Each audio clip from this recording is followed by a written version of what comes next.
what you're talking about. I don't know, but anytime you want to, you're going to talk, your volume's there. Anytime you want to talk, be sure to hit that, but be sure to get it back off again because Tom talks loud and it echoes through. Tom talks loud. Well, yeah, I do too. Much louder than I do. Background noises. Yeah.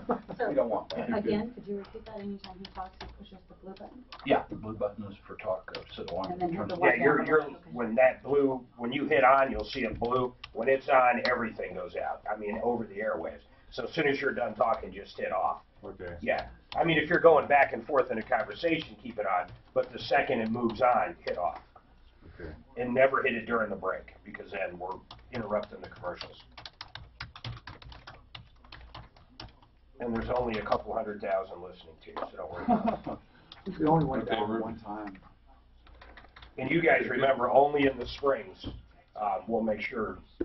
But here's what I want to tell you, just I go this with everybody. We never do a show on one topic ever, and we don't have 3 hours of anything ever. This just never happens because we would lose our audience.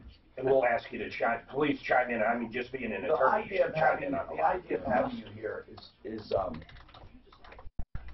it's designed to just make you a person. Yeah, I like that. People relate to that. So really, if we talk about personal injury, we will here and there. But we're not going to force it. It's not going to be like, so Terry, how'd you get started? You know, Right. You know, because people just tune it right out. So Yeah. it doesn't do any good. Follow So what we'll do is we'll make it real, and then people relate to you, and that really works. And we weave it in and out because talk radio has an average span of 15 minutes. So every 15 minutes we take another survey because people tune in and tune out. Then over the course of an hour, you reach different groups. Some people stay for 30, some people stay for 20, some people stay for 10. But overall, we have a good turnover every 15 minutes. But the important thing is what's called a cum, and stands for cumulative. So it's how many people you reach. So the reason we do commercials and we do interviews the way we do, and we move them around the clock, is because you get different samplings of audiences and you reach more people. I love to hear all that stuff. So when people advertise, this is how I know people don't know how to advertise, is when they say, I demand to be on 12:05 every day. Right. Well then, you're going to... You're hitting the same little section. And so that's like standing on a street corner and soliciting every single day and not moving around the city, you know. So what we do is that basically, I move everything around, including our guests. So if I'm going to speak, I hit the blue button? Yes, and you can move the mic anywhere. Don't move to the mic. Just let the mic. And jump in if you have something. You can talk about anything. Well, yeah, we might have a call. Someone's talking about a contractor that ripped her off. If you've got some input on it, just jump in and say something. The idea is to make you a person. Yeah, we want part of the show. You'll get the flow. It's great. And it's also informal. Is your volume good on the headset? Yeah, it's fine. Okay. And now Carrie, she can jump in just as well. So I just did it for her. No, she's got her own button right here. Okay. Yeah. Okay, good. Which radon company was running Get this? your computer up here. Just You want like the thing going. What do you mean special? Lines are a little full. clunky, then you get So, the hang of it. which radon company was having a special this last week? Was there somebody? It's our radon, Right. absolute radon safety. Absolute radon, okay. Safety. And then safety. Absolute radon safety. Right. And then, Okay. was it Plumline that uses the digital? Go. I don't know. No. I don't know. Ask me. Hello, I'm Tom Martino, your troubleshooter. Welcome to the show, the only show of its kind anywhere in the universe. And the longest running show on radio with the same host, currently on the air, and we love doing what we do. The reason we're so successful is because we help people, and then people help people, and then people tell people what they've heard, then more people tune in, and we manage to get a good group of people who are experts and a good group of people who need help, and together we make things happen. We have many listeners who call us and help us solve problems. We also have our referral list of experts, and that's invaluable. We have such good people. And we have a new referral list launching soon. Oh, it's going to be beautiful, really beautiful. I mean, not just beautiful, but fast. the technology has improved so much. Think about it. Our members can now log on and do their own screaming deals at any time. You can search by category or, of course, by the area you live in now. It's going to be really cool. And 303-713-TALK. It'll always be referralist.com. You can get there at troubleshooter.com as well. And then here's the deal. Speaking of experts, we do have Terry Rector in from the Rector Law Firm, and he's with us from the Springs. He's a personal injury attorney in the Springs, but he's also practiced law for a long time, comes from a legal background, his family, his father, and his brother. So it's really a cool deal, and he brought along Kerry. And Kerry, so we have Terry and Kerry from the Rector Law Firm. Kerry Bush is one of their super legal assistants or paralegals, or and really what you want to do is call us if you have any direct questions, but we're going to ask them to chime in on anything. What's important is that you know we can help you. We're live on Facebook, live on YouTube, live on the iHeartRadio app, live in the Springs, live, of course, on KHOW, our flagship, and around the country. So if you have a question, problem, or complaint, this number works 24/7, 303-MARTINO. You don't have to think where you're calling. It'll automatically route your call to the right place. If we're on the air, it'll come here at 303-MARTINO. Or our local number is 303-713-TALK, 713-8255. So what's going on in your life? That's what I want to know, so we can help you. Like John, what's happening? John, what's going on, man? What's happening? Okay. Well, listen, I fly on the airlines off and on, every 30 to 60 days. Anyhow, on a 2 or 3 hour flight, you're sitting down and your butt is really sore because the seats ain't that comfortable. But I have an idea on an invention that would make it much more comfortable and sitting, and very, very inexpensive. That's one thing. And then I have another thing is my phone, I dropped it, and actually it has a little cover on it, but it didn't protect it totally. But I have another idea that would greatly reduce the cracking of the cell phone. All right, two really good areas. Pardon me? 2 really good areas. Yes, sir. Yeah, there's an awful lot of stuff. I just wonder, I understand that you say you help people or work with people or partner or something. Well, I need a good attorney, a patent attorney, to check it out. Mark Trenner. That's right, Mark Trenner. Trenner Law. Listen, I want to tell you something about Mark. He's a sole he's a sole attorney in the place, which means he has paralegals, he has people helping him, but you get his undivided personal attention when he's with you, and when you're not with him, he gives you his cell phone number, and he stays on top of it. They do patent searches and everything related to patenting or provisional patents, copyrights, trademarks. A few questions I have for you, John. The area you're in is very, very popular, and many times utility patents are either expired because they've been around for so long, like, for example, a tire jack, and then what you do is you don't get a patent for jacking tires or jacking up a car. You get an invention on the design of a new one. So you have a design patent and you have a utility patent. A utility patent is really good, but it's a utility. It's an entire, like the microphone. Okay, it's a utility patent to speak into a device that vibrates the dynamic microphones onto a diaphragm and then sends a signal, and now they're new digital microphones. But what I'm saying is, if you design it differently because it captures your voice in a better way, or it's more directional or something, or it stands or it hangs, that's a design patent. But the microphone is a microphone. In your case, this seat invention, is it basically a different kind of cushion? Yes. Okay, good. That would be a design patent, because cushions are cushions are cushions. No one has a patent on cushions anymore. So you would design your cushion, and if it's a very special design, you can easily get a design patent. That would be a good one. The only problem with this is Frontier and these other airlines, they don't want you any more comfortable. They're not going to spend any money to make their seat better. That's the only problem I see with that. They're making their seats more austere. Have you seen them? Yeah. I like the clean. I was on one yesterday. I mean, it's the most uncomfortable thing in the world. They don't even move. Anyway, John, the other one you're talking about, the cell phone. Now, you know there are tons of cell phone covers, right? I mean, I've never found one that'll actually keep it from... I mean, if it's big enough to keep it from breaking, it's not attractive enough to carry usually. But the one you're talking about, is this a screensaver or just another kind of case?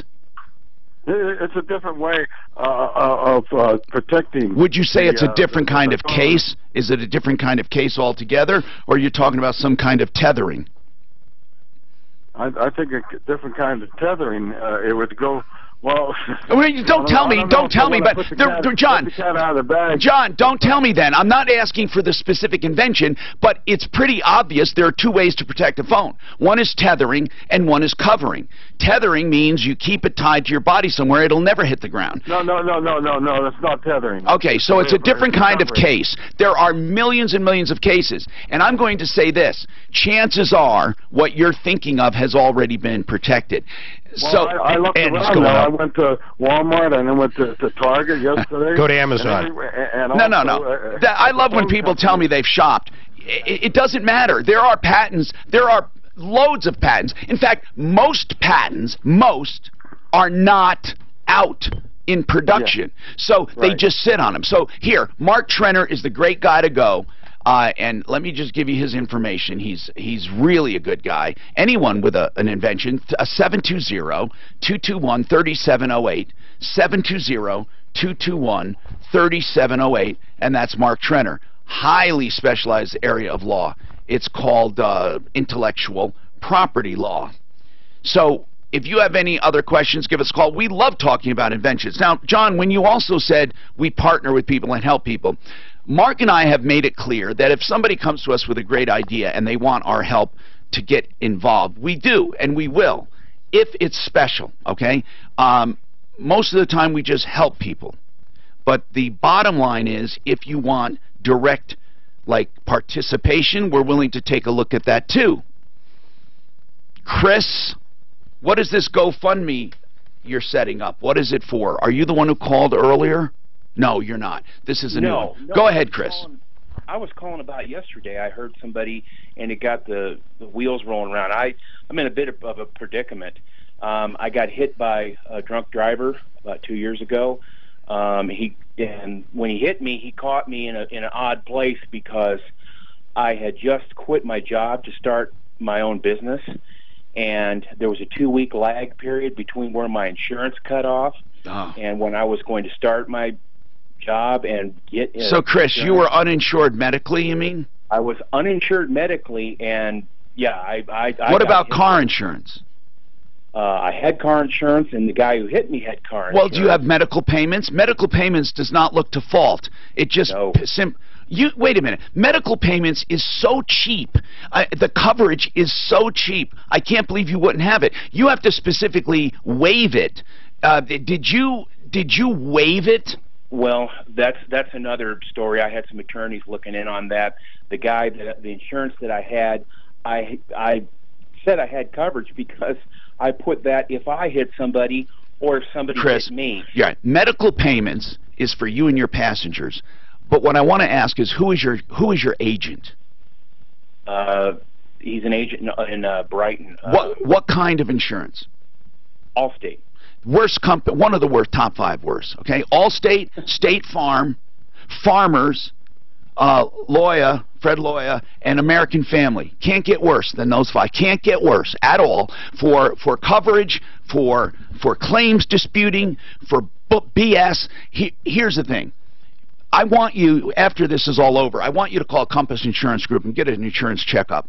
They will do it, and if you have a great deal, they'll tell you. Once in a while, by mistake, a captive agent, meaning one who can only sell one company, can get you a good deal once in a while. But most of the time, it creeps up over years. How long have you had it? The accident? Allstate. Oh, Allstate? Oh, geez. I've had them probably 7 years, 8 years. 30% you're paying too much. 30% right now. Could be more too, man. No, 7 years, 30% I'm going to say. But take a stab at it. And I'm serious. I want you to call and get this set up with Compass Insurance Group. It doesn't cost you anything. You know, I tell people this, and they don't believe it. It doesn't cost you anything. You call up, they'll take a look at all your coverages. They sell for 25 companies. They switch me around among their companies every 3 or 4 years if the prices are right, because they're always shopping. Now, Chris, let's talk about your situation. No insurance, that's a bad thing. I want you to go back to your agent and ask him for your application where you waived medical payments. payments. Make them prove it. Because I can't stand, first of all, insurance companies don't like medical payments because they're not reimbursable, and they're also not, they're not expensive. They don't like it. So they encourage their agents to get people to waive it. Don't waive it ever. Get medical payment. Wouldn't you agree as a personal injury attorney? Is that one of the things you tout, Terry? Terry? Yes, yeah, there's no question about that, Tom. At all? At all. And the minimum is $5,000 required med pay in Colorado. And I tell clients and anyone I am in touch with, get a higher limit for that. Of course. Because as you indicated, and it's cheap. It's cheap, and there's no subrogation right, so it's... I mean, how many times you had people come in, and they're injured, they're hurting, they can't get a dime until you start getting into it? How long can it take? How long? Without med pay? Without med pay, it can take months. Sometimes years. Sometimes for years. Major cases. Absolutely. And can you get a payment? Let's just say that fault is not the issue. It's really so clear-cut, but you're still fighting for amounts and settlements. Would they make any intermediate payments at all toward medical? That does occur on occasion. If they have a clear liability case and the insurance carrier wants to mitigate the damage. So they will sometimes make periodic payments? Sometimes. They don't like it. Not very often. They don't like it. You see that. Okay. And so medical payments, and also don't depend on payments during the case. Now, Chris, you never got to your point, but you will. I'll come back to you, and you can quickly get to your point. I think you want to set up a GoFundMe. I'm not sure how that's going to do. And speaking of personal injury law, we have John Fuller in the Denver metro area, a wonderful guy. John Fuller, Fuller Law. And we have Rector here today. John Fuller was on the show the other day, and people had emailed about him. John loves taking a look at your case. Here's the important part. You not only need to know if there is liability, but if there is anything to go after. So many people have clear-cut cases, but they have policy limits, or they have people that don't have any money. They have people that are uninsured. So along with MedPay, make sure you get uninsured motorist coverage. And if you don't have collision coverage on your car, get uninsured property damage. John Fuller, Fuller Law, is well-versed in all of these areas of law, and he'll tell you if you have a case. And as he said, no one can tell you exactly what your case is worth, but he knows if you have a case or not. And if it's something simple you can do on your own, he'll give you advice. 303-597-4500. 303-597-4500. PersonalInjuryCO.com.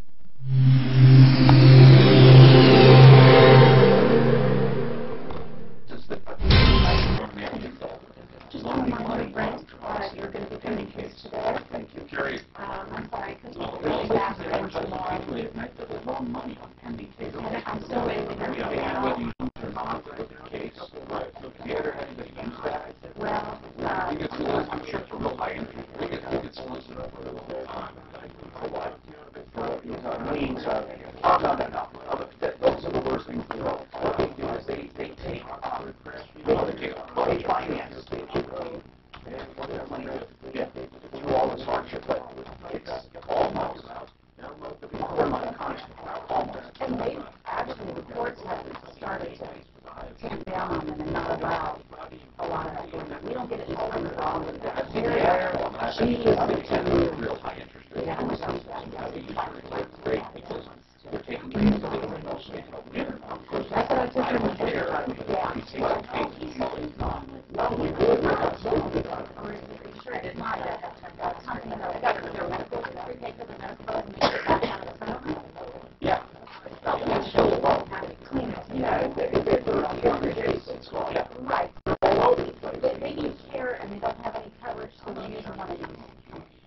Companies are usually terrible. Yeah, so I know they have to charge a lot, but I can't. I've had to figure out how much. No, they charge it, but they usually take a percentage of the managers. They're right in there with the attorneys sometimes. And now, so they might lose their home, but on some of them, there's no liability if you don't win.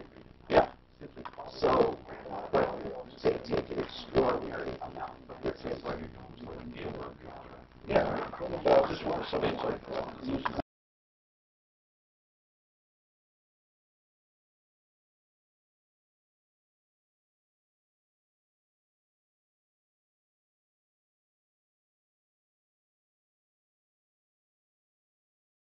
You gotta look smoking on that special day. But why just one day? Why not look good all year round? Angie, the producer here, Ovation will help you with all your hair needs. Trust me, since I've been using Ovation, even my crazy thin hair is thicker and stronger.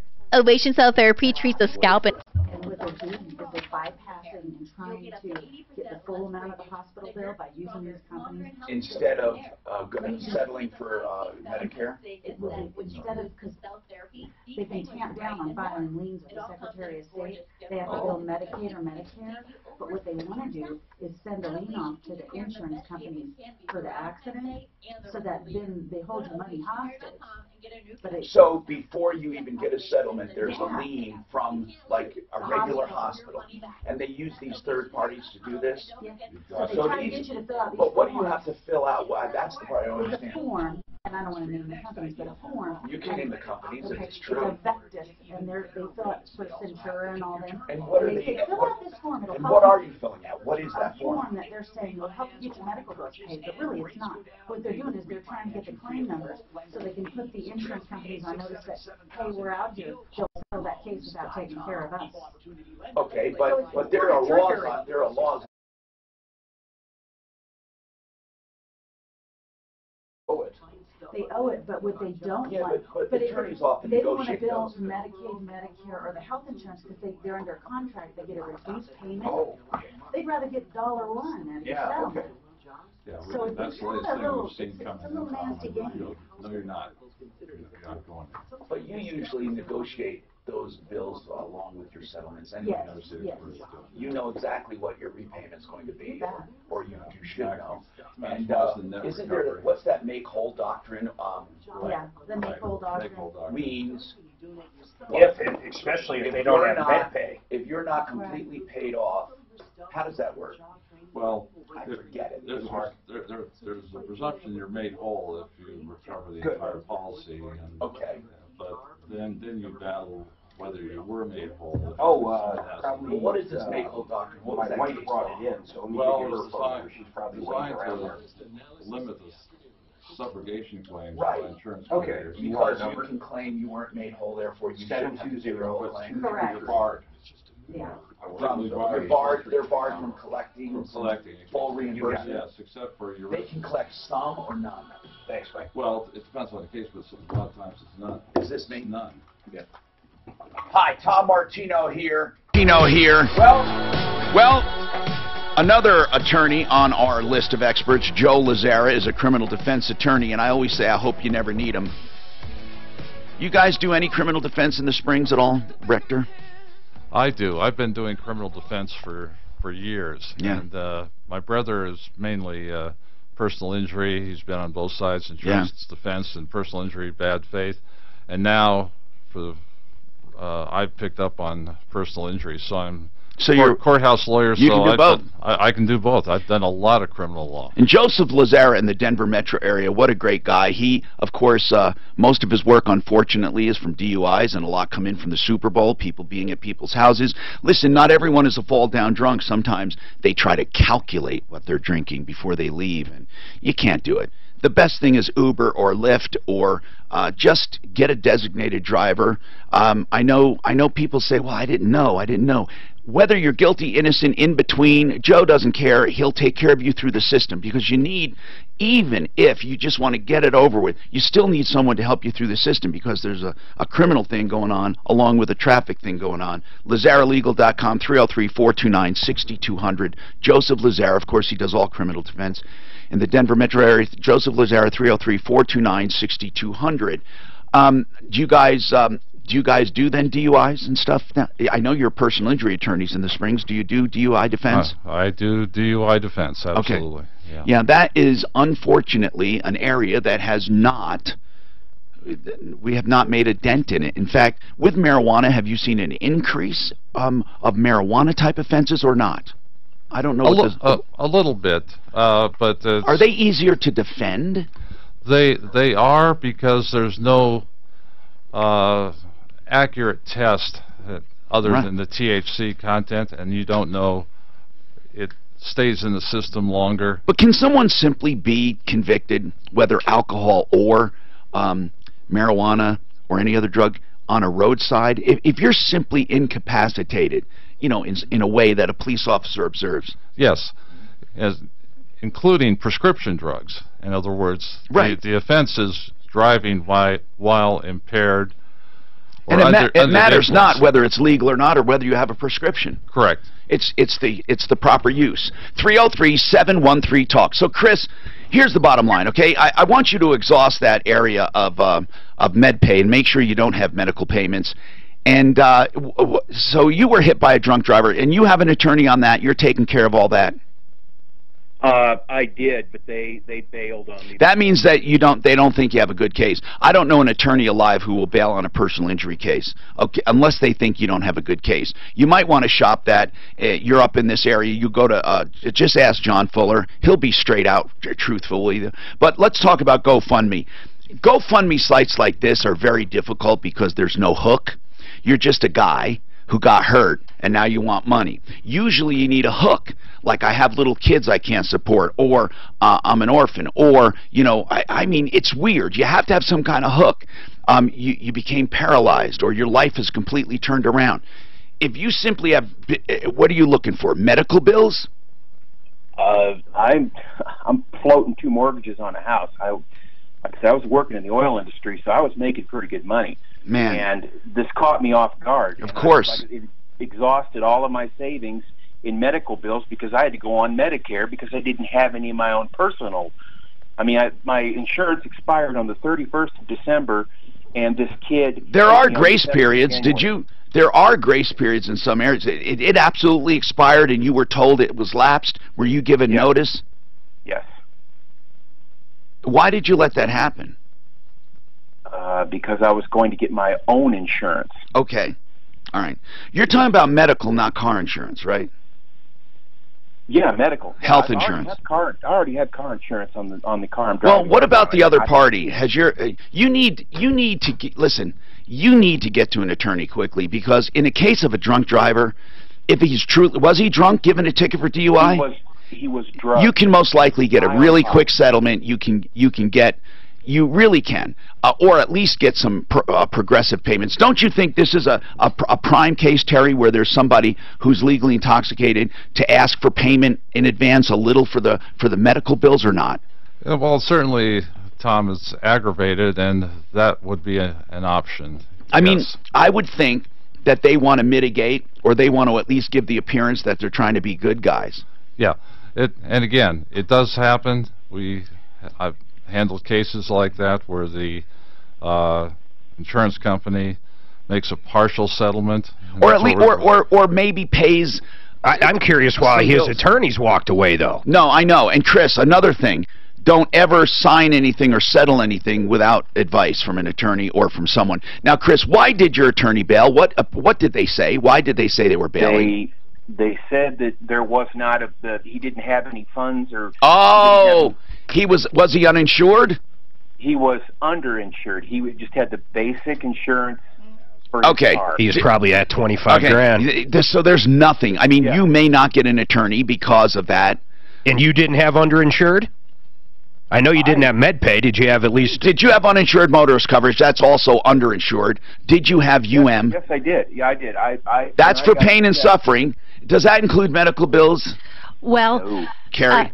The underinsured or uninsured motorist coverage covers you when someone else doesn't have enough coverage. For personal injury part of it. Exactly. Does that include medical bills? Yes, right? Yeah, that's everything. Well, and that would be the max you could get, whatever your limits are. One thing that I would suggest to you, though, is did you say you applied for Medicare or Medicaid? Yeah, I had Medicare until it expired, but Medicare doesn't expire. Medicaid, I'm sorry. Medicaid. Okay. One of the things that you could do is, if you say it expired, you could reapply for that retroactive back to the date of your accident to cover your injuries. That's a very good idea, because Medicaid, technically, if you are eligible, you're covered. Well, it was enough to take care of the medical bills, but it did not take What care was of enough to take care of medical his bills? insurance. Believe it or not, Medicaid helped out enough. Okay, so they did just what Kerry said. If you're eligible and a technicality it expired or something, but you are truly eligible, they will pay retroactively, and they did. He's saying Chris, because he didn't get a new job and everything else, so that's what he's looking for, the damages. Let's get to the bottom line. You got your medical bills paid, some of them. You're just in a bad place because you've lost your income for a while and you're hurt, and you need help. Okay? I don't know what to tell you. You can try a GoFundMe site. If you want help, we can tell you how to do it. It's really intuitive. If you go on the site, you can set one up. But we were looking for other means, and you're going to also have a tough time with insurance companies. If he has the minimum, you're not going to be made whole. But if you have underinsured coverage, you can go above his limit. If you have uninsured motorist coverage, you need someone who can go after that. What were you going to say, Carrie, on this one? Just wondered if you lived with a resident relative or anyone that might have another policy that might cover you for underinsured motorist coverage. Boy, see, that's a good point, too, because that's one thing I've learned from good attorneys. They know where to look. Do you live with adults? No, I'm by myself. Okay. I have my own house. Were you on the job? No. Okay. Chris, you need to at least call John Fuller right now. You need to call him.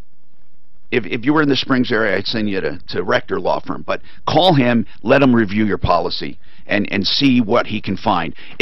Something tells me you don't have the coverage. An attorney will not walk away from decent coverage. So what do you recommend, Carrie, for underinsured motorists or uninsured motorist coverage? What do you recommend? I recommend at least $100,000. 25 is just simply not enough. And then $100,000 minimum, and it's not expensive, and then more depending on your life, right? Absolutely. I mean, if you're a CEO making big money and you have a lot of bills, it's different than if you're a workaday and you don't have a lot of bills. Exactly, and you know, I carry. But you're saying 100 no matter what. Right, I carry $500,000, and then I have $1 million umbrella on top of that. Okay, now quickly, Grant, you have a deferred judgment question. Was this for a crime? Yeah, this was back in 1995. What happened? You were convicted of what? Convicted of theft. Okay. It was road signs. And what is your Wait, what kind of road sign? Like road signs. You wanted a stop sign for your dorm room or something, right? Yeah, more or less, but it was a bunch of them. So I don't want to make small of that. If kids are listening, you really shouldn't steal road signs. They make plastic ones you can buy now. Grant, we're going to ask our attorney here who does some criminal law about it. What do you want to know about a deferred judgment? Well, I've been having issues over the years where it keeps showing up as a felony when it was a deferred judgment where I pled guilty to a misdemeanor provided I complete my probation and community service and all that, and I did, but it keeps showing up as a felony when people do background checks on it. And that makes a big difference, does it? Well, yeah. Most recently I was driving for Lyft, and they just cut me off saying that I have a bad background check. And gotcha. All right. Hold on, and we'll have our attorney talk about how to do that, how to fix that, okay? Just hang on. You know that special we were running for everyone? Boy, did they get a response for that. Fix It 24/7 does this $39 furnace tune-up and check. It is so overwhelming what they do that you're thinking, wait a minute, they can't make money at this. Yeah, they want to be your company, and that's what they're doing it for, to build up their customer base. But they do not manufacture work or look for problems. They take that furnace apart as much as they can, really, even the blower motor if they can, and they take out the components, they clean them individually, they clean the box, they clean it, they tune it, they adjust it, all in the $39. Here's the problem with this offer. It is going so well that they need to limit it now. Now, if you get in right now, you're going to be part of it. For $39, this is normally more, way more, and you could never have this level of work done from anyone, anywhere. If they do find a problem, of course they'll advise you of it. But mainly they're there to be your company, and they will earn your business. I trust you for $39. But it's only going to be for the first 10 callers. Now, normally they don't limit them, but they said, Tom, with the way the weather's been, people laid back, they're not thinking about it. and then we tell them this $39, and they all jump at it, because if we find a problem, they know there's no real rush to do anything. So they're jumping on this special, so I have to limit it to 10. If you call right now, fix it 24/7. You can't do it online. You have to call them. It's 720-526-3939. You will never believe this level of service for $39. 720-526-3939. Judgment, isn't that diversion? Or is diversion? Well, I Carrie just let you know, so this is what actually is. He's got it deferred. The question is that he completes the line. Yeah, deferred just means they're not going to even judge you. Let's say it could be a felony right now, but if you do this, this, and this, it will be a misdemeanor. And yeah, usually that's what the diversion program is. Well, diversion is just for prosecution. It literally diverts you out of the criminal justice system. Yeah. You sign a contract. And they expunge the record. Well, they don't even bring you into the criminal justice system. Yeah. This, he enters a guilty plea, and it hangs over like a sword of Damocles. Okay. And it doesn't land if he He jumps jumps over over conviction, because conviction consists of finding an admission of guilt plus sentence equals conviction. He hasn't I don't even understand what this means. Who's writing to me?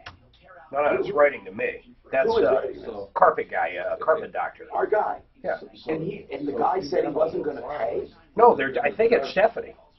Read that again. I'm understanding that Stephanie. Did Stephanie have him come out? But she was ready to pay him. He said he wouldn't take the money. I wanted to take care of this. Oh. So, but in today's world... Didn't she say she was my wife?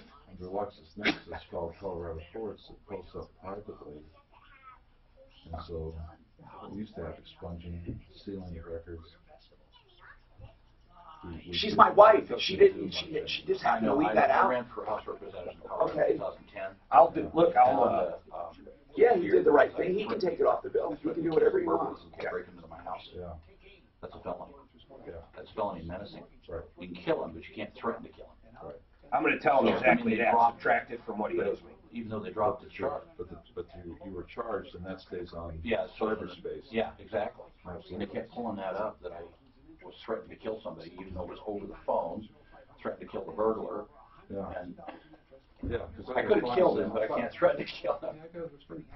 I've heard, Terry, it doesn't matter if you run for office. The one that we talked to They just beat you up. They're going to beat you up no matter what. So. Well, what is it? Remember we talked to Okay, yeah. So they fixed it. Going here. Well, I have you know, I'm going to have to be asked. Well, I need to know some details. I can tell you what it Well, is. So he went for the Fix It 24 thing. He told him he was up in Thomas, north of Longmont. And they didn't jump. They said, right, they didn't show because when the tech punched it in, it was out of their area. I think that was a different one. Oh, it is? I don't think it was find out what it is. I think he sat around all day and made We'll find out. And the RIF is the one who could not find, he wanted a specific furnace and they couldn't find it. They fill it in and they do it a just, affidavit. Okay, so then what? I mean, okay, Yeah. well, how did they fix it? That's what I want to know. I don't think they did. Well, can you talk to them? Well, listen, Dad, now that would be unacceptable. If we have a problem that wasn't fixed by a referral list member, why would that happen?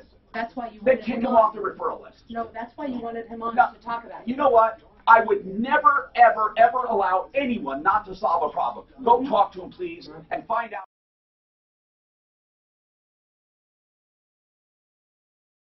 Problem. Oh, no, they're very good. Yeah. It's interesting. switching over. Issued the seal. Well, no. Well, it could have possibly a court judge seal. We get an affidavit that's notarized, that they notarize an affidavit that's true and accurate. You can't falsify information. Right. We can't find anything wrong with making it court certificate. So it's a unique question. I know. Nobody seems to be. We can't. I'm an immigration lawyer myself. I've talked to immigration. I've talked to the Mexican consulate. I've talked to the Haitian consulate. I've talked to the U.S. consulate. I've been working on this for a couple of weeks, and we keep coming up that maybe the easiest thing to do is just I have some printed. I got blanks. Yeah. And see where they go from there. Yeah, I wish I had. I know. I talked to the Amish because their kids are born. They still have kids born at home. Yeah. and they just said, well, we never had one. I never had one. Because they don't apply for Social Security or do anything that really needs one, and they're not going military. Well, good luck on that. I get all. I lost my house in the Waldo Canyon fire, and I was personal representative for my parents, so I had their estates, so I had everything. Good, Kurt. What's going on? There's no record I exist. But you put me now, my brother has a specialty. So he's got people partial losses. Well, have them call me. You can have them call me directly, Kurt. Yeah. I was an adjuster for 16 years for USAA. I was a deputy for a couple of years. Wow. I got kind of I got a while. Hold on a second.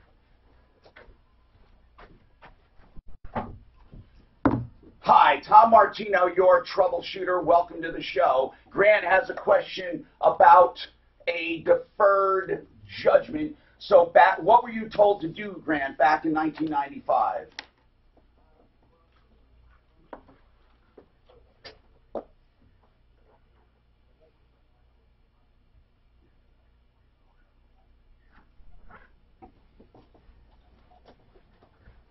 You did take care of it, right? And you were released by probation.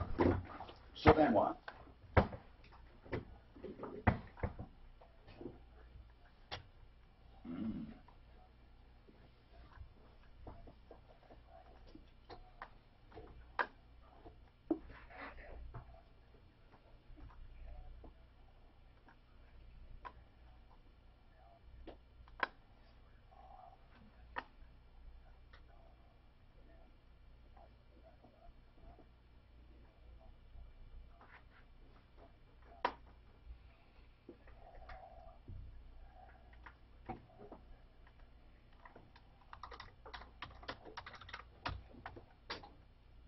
What do you think?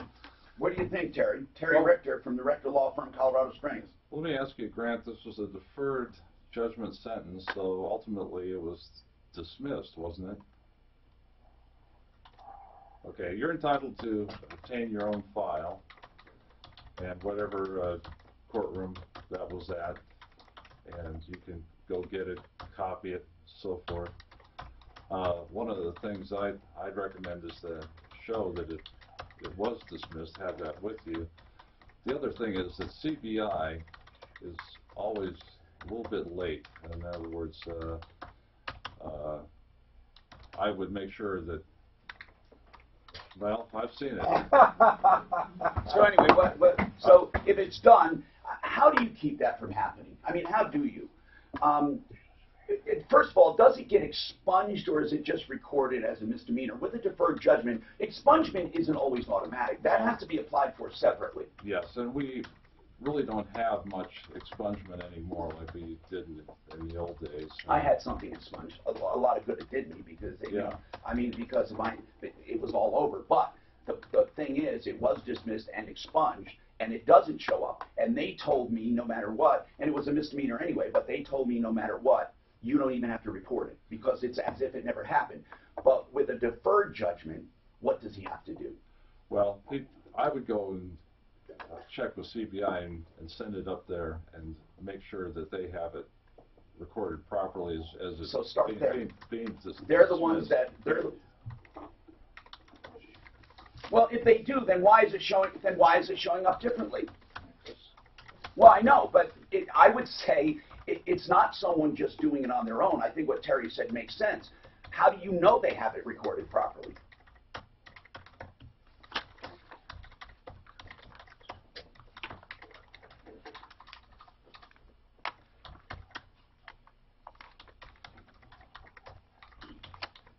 Oh, wait a minute. So if you were granted the permit, did it happen after a rejection or did it just go through? Yeah. Okay, then maybe it's not wrong. When was the last time you checked? Maybe they did correct it.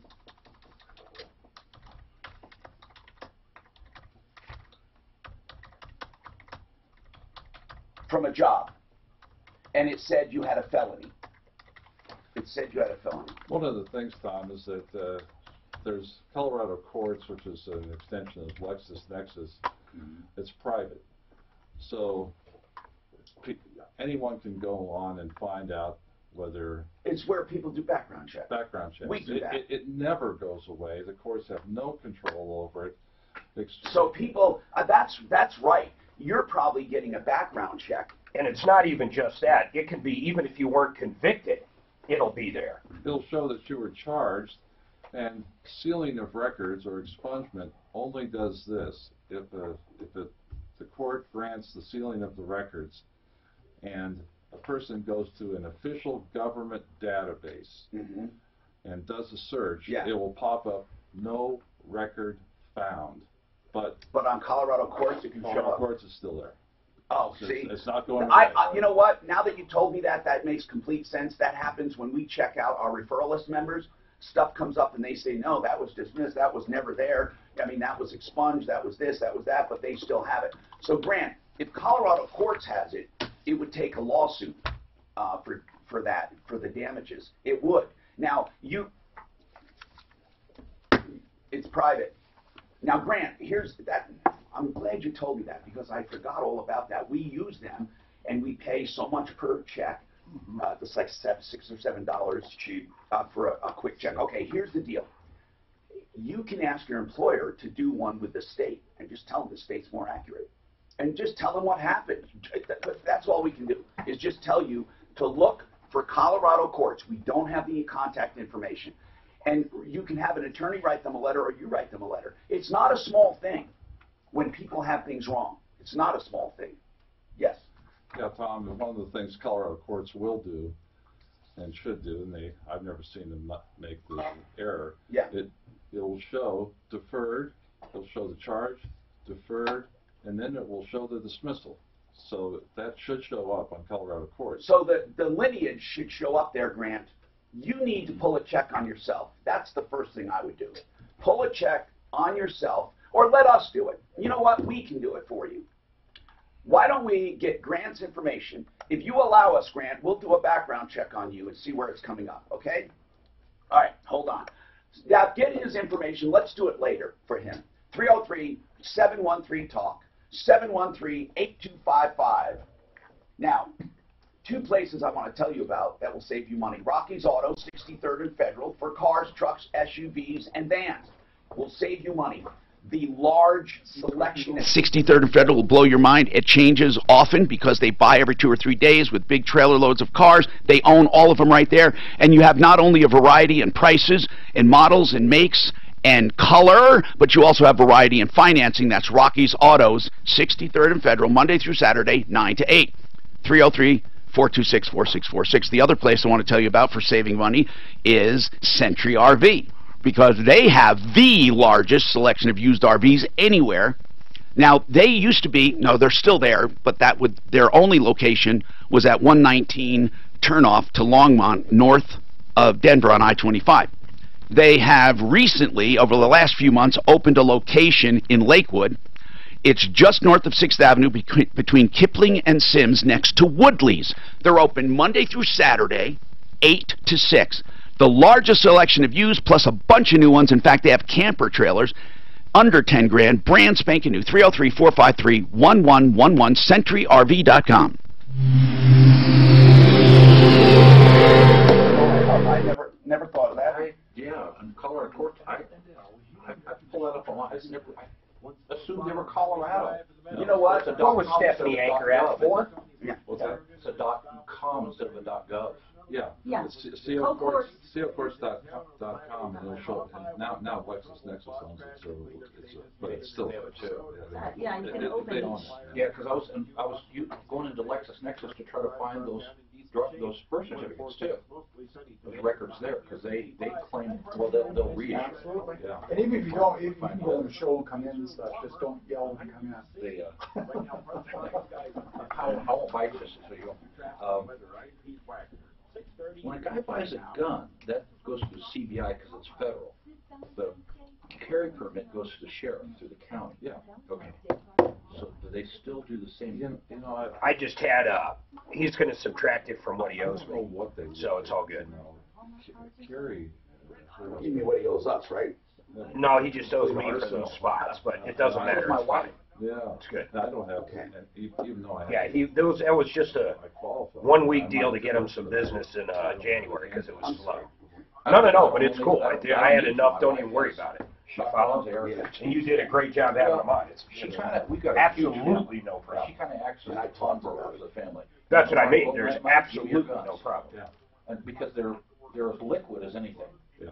And in hindsight, what I should have done was just outright trade them, like each of us for 3 or 4 times or something. Not you. Yes, me. Yeah. That's like. You ever notice when there's a screaming deal that's absolutely screaming, the first one that calls is Deputy Dan? I've only had one. Yeah, my ass. Yeah, it's Pilato. That was so funny. I didn't even give the screaming deal I out. had to test it. Didn't even give it out, and he's calling up and booking it. Got to test it. Am I going to start a fire if I find out what happened with that referral list thing, or do I need to talk about it later? What are you talking about? What do you mean? Oh, on what they were talking about? Go ask. I don't know. Oh, I mean, I'm always curious. What? I think about what Daff was talking about, but No, I just talked about it. Oh, is it all good? Yeah, it's too many people get involved in things. Okay. Yeah, all of a sudden. But it's all good. Yeah, I'm going to call them up. I'm sure it's Were they just too far away, or what's no, the problem? no. They're going to do a water heater. You and your family can't lose another precious day to this. If you or someone you know is abused alcohol, drugs, party, illegal drugs, or mental health issues, or trauma related to substance abuse, please know you're not alone. There's help. Call the Raleigh House today. They've established a special number for your concerns. 720-893-5559. Yeah. That's 720-893-5559. No, I haven't got one yet. I'm probably gonna.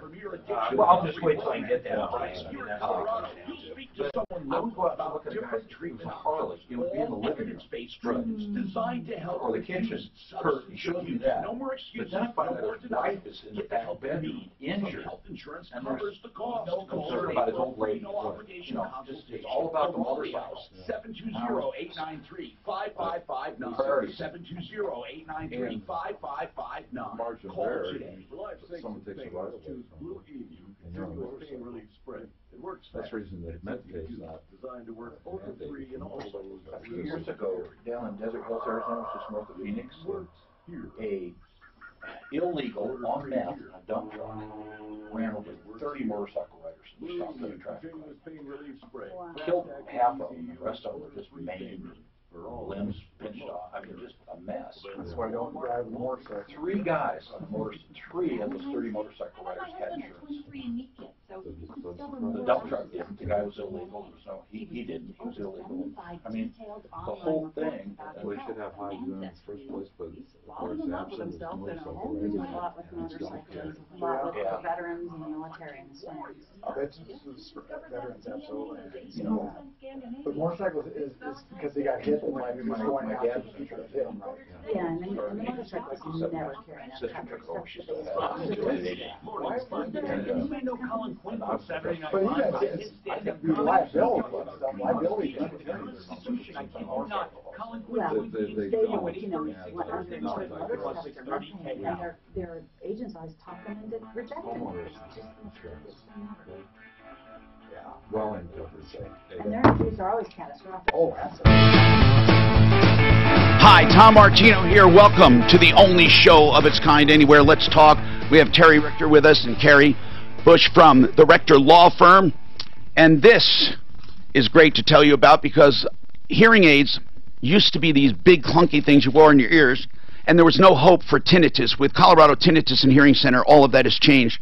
They're smartphone compatible right now, and that is so cool because you can actually talk on them with your hearing aids, so you don't have to have a separate headset. You don't have to have, you know, you can have Bluetooth in the car like always, but if you want, you can take calls on your hearing aids. You can also adjust your hearing aids using smartphones. Here's the great thing about Colorado Tinnitus and Hearing. Whether you're going for tinnitus treatment, yes, there is a treatment that is billed as a cure because it gets in and routes that out from your nerve, your brain pattern through a systematic bombarding of these noises. It's wonderful. It's a treatment. You wear these headsets, and I tried it for a little while. I couldn't commit to it because of some other problems. until now, and I'm going back to that treatment. You have to wear these a certain amount of time during the day, and then you eventually don't hear the tinnitus anymore. And people are reporting it's going away for years and years and years, but even if it goes away for a short time and comes back, you still have the treatment. Once you get it, you own it. The other thing is this: they let you try out that, and they let you try out hearing aids. So I love that, with no obligation. 303-534-0163, Colorado Tinnitus and Hearing Center. So, Steve, what is going on with I don't know who Jackson Furniture is. That a brand name, Jackson Furniture? Jackson Furniture is a manufacturer of American Furniture. And where'd you buy it? You bought it at American Furniture? Yes, yes, sir. And what's the problem, Steve? I'm on my third chair, and the left side of the chair, the mechanism, it's a lift chair and a recliner, power recliner. So when you say a lift chair, it helps your butt off the cushion? Yeah, it will if you need it. All right. Sometimes I don't need it. So what's the problem, Steve? The parts are coming apart. It's the third chair. The second chair was their fault, so they replaced it with no problem. But the two chairs that have been replaced by American Furniture, the same part comes apart. Why don't you just forget that chair and that manufacturer? Well, and that's what I'm asking. Can we negotiate something with American Furniture? Is it out of warranty, though? How old is it? When did you first have your problem? It's been started about 7 months ago with the first one. No, here's what I mean. How much time after purchase? Well, this last one they brought in? No. Okay. I'm going to come back to you. I need to know, when did the first problem show up after purchase? A day after? A week after? A month after? Then I want to know the lineage. And of course you can negotiate. American Furniture is a fine company, and I've never known them not to negotiate. Looking for auto repairs? Let's talk about Sheridan Auto Tech and Kevin Calkin, the owner. Sheridan Auto Tech, I'm proud to send you there for auto repairs. He gives you personalized service, caring and understanding when it comes to the economy of it all. They value you, and they will combine value with quality. That's Sheridan Auto Tech, 303-455-7242, 455-7242. Two locations, Lakewood and Aurora. Sheridan Auto Tech, 303-455-7242, and on my referral list at referralist.com. Tune in to The Mortgage Doctor this and every weekend. When it's time to buy a new home, lower your house payment, consolidate your debts, Steve Haney is The Mortgage Doctor and the go-to guy in Colorado. The Mortgage Doctor Show, Saturday afternoons at 3 or Sundays at 1 and 4 on 630 KHOW. For 13 years, Create TV has brought your favorite lifestyle host to your TV. Are you the next video star chef for Create? Enter the Create Cooking Challenge 2018 by creating a video entry. For information and to enter, visit createtv.com/challenge. This is Denver's talk station, 630 KHOW, an iHeart radio station. With Russ Kaminsky mornings, Michael Brown afternoons, KHOW, Denver. This is a Fox News alert, a deal to avoid a government shutdown and more. I'm Chris Foster, Fox News. It's been worked out in the Senate, a 2-year increase in defense and domestic spending. It's not a done deal, though. There could be more opposition in the House. Fox's Rachel Sutherland has more from D.C. Chris, Senate Republican leader Mitch McConnell says the agreement will raise caps for military and non-military spending. This bill represents a significant bipartisan step forward. Meanwhile, House Speaker Nancy Pelosi has been speaking on the House floor for nearly 3 hours now. She's calling for a fix for the program to protect so-called dreamers to be attached to the spending bill. Our dreamers hang in limbo with a cruel cloud of fear and uncertainty above them. There are no plans for that, as the Senate is focusing on this new deal setting spending levels for 2 years. So the question now is whether that will pass the House. Chris? Rachel, thanks. Fox confirms the Pentagon is working on plans for a big military parade requested by President Trump, inspired by the one he saw in Paris last summer. We're told this is all in the early stages, with Veterans Day, November 11th, being mentioned as a possible date. Vice President Mike Pence is in Japan, heading to South Korea tonight for the Winter Olympics. An important North Korean will be there, too. North Korea announced...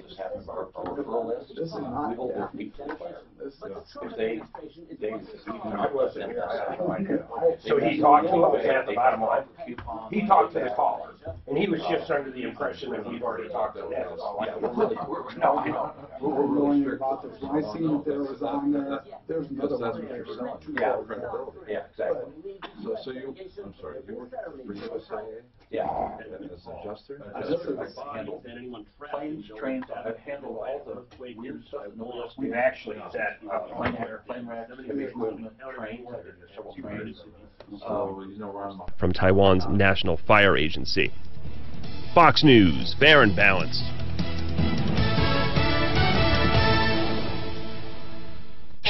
Pros in the know start with Lowe's, because whether you're making updates to existing properties or building new construction, Lowe's saves pros time and money every day.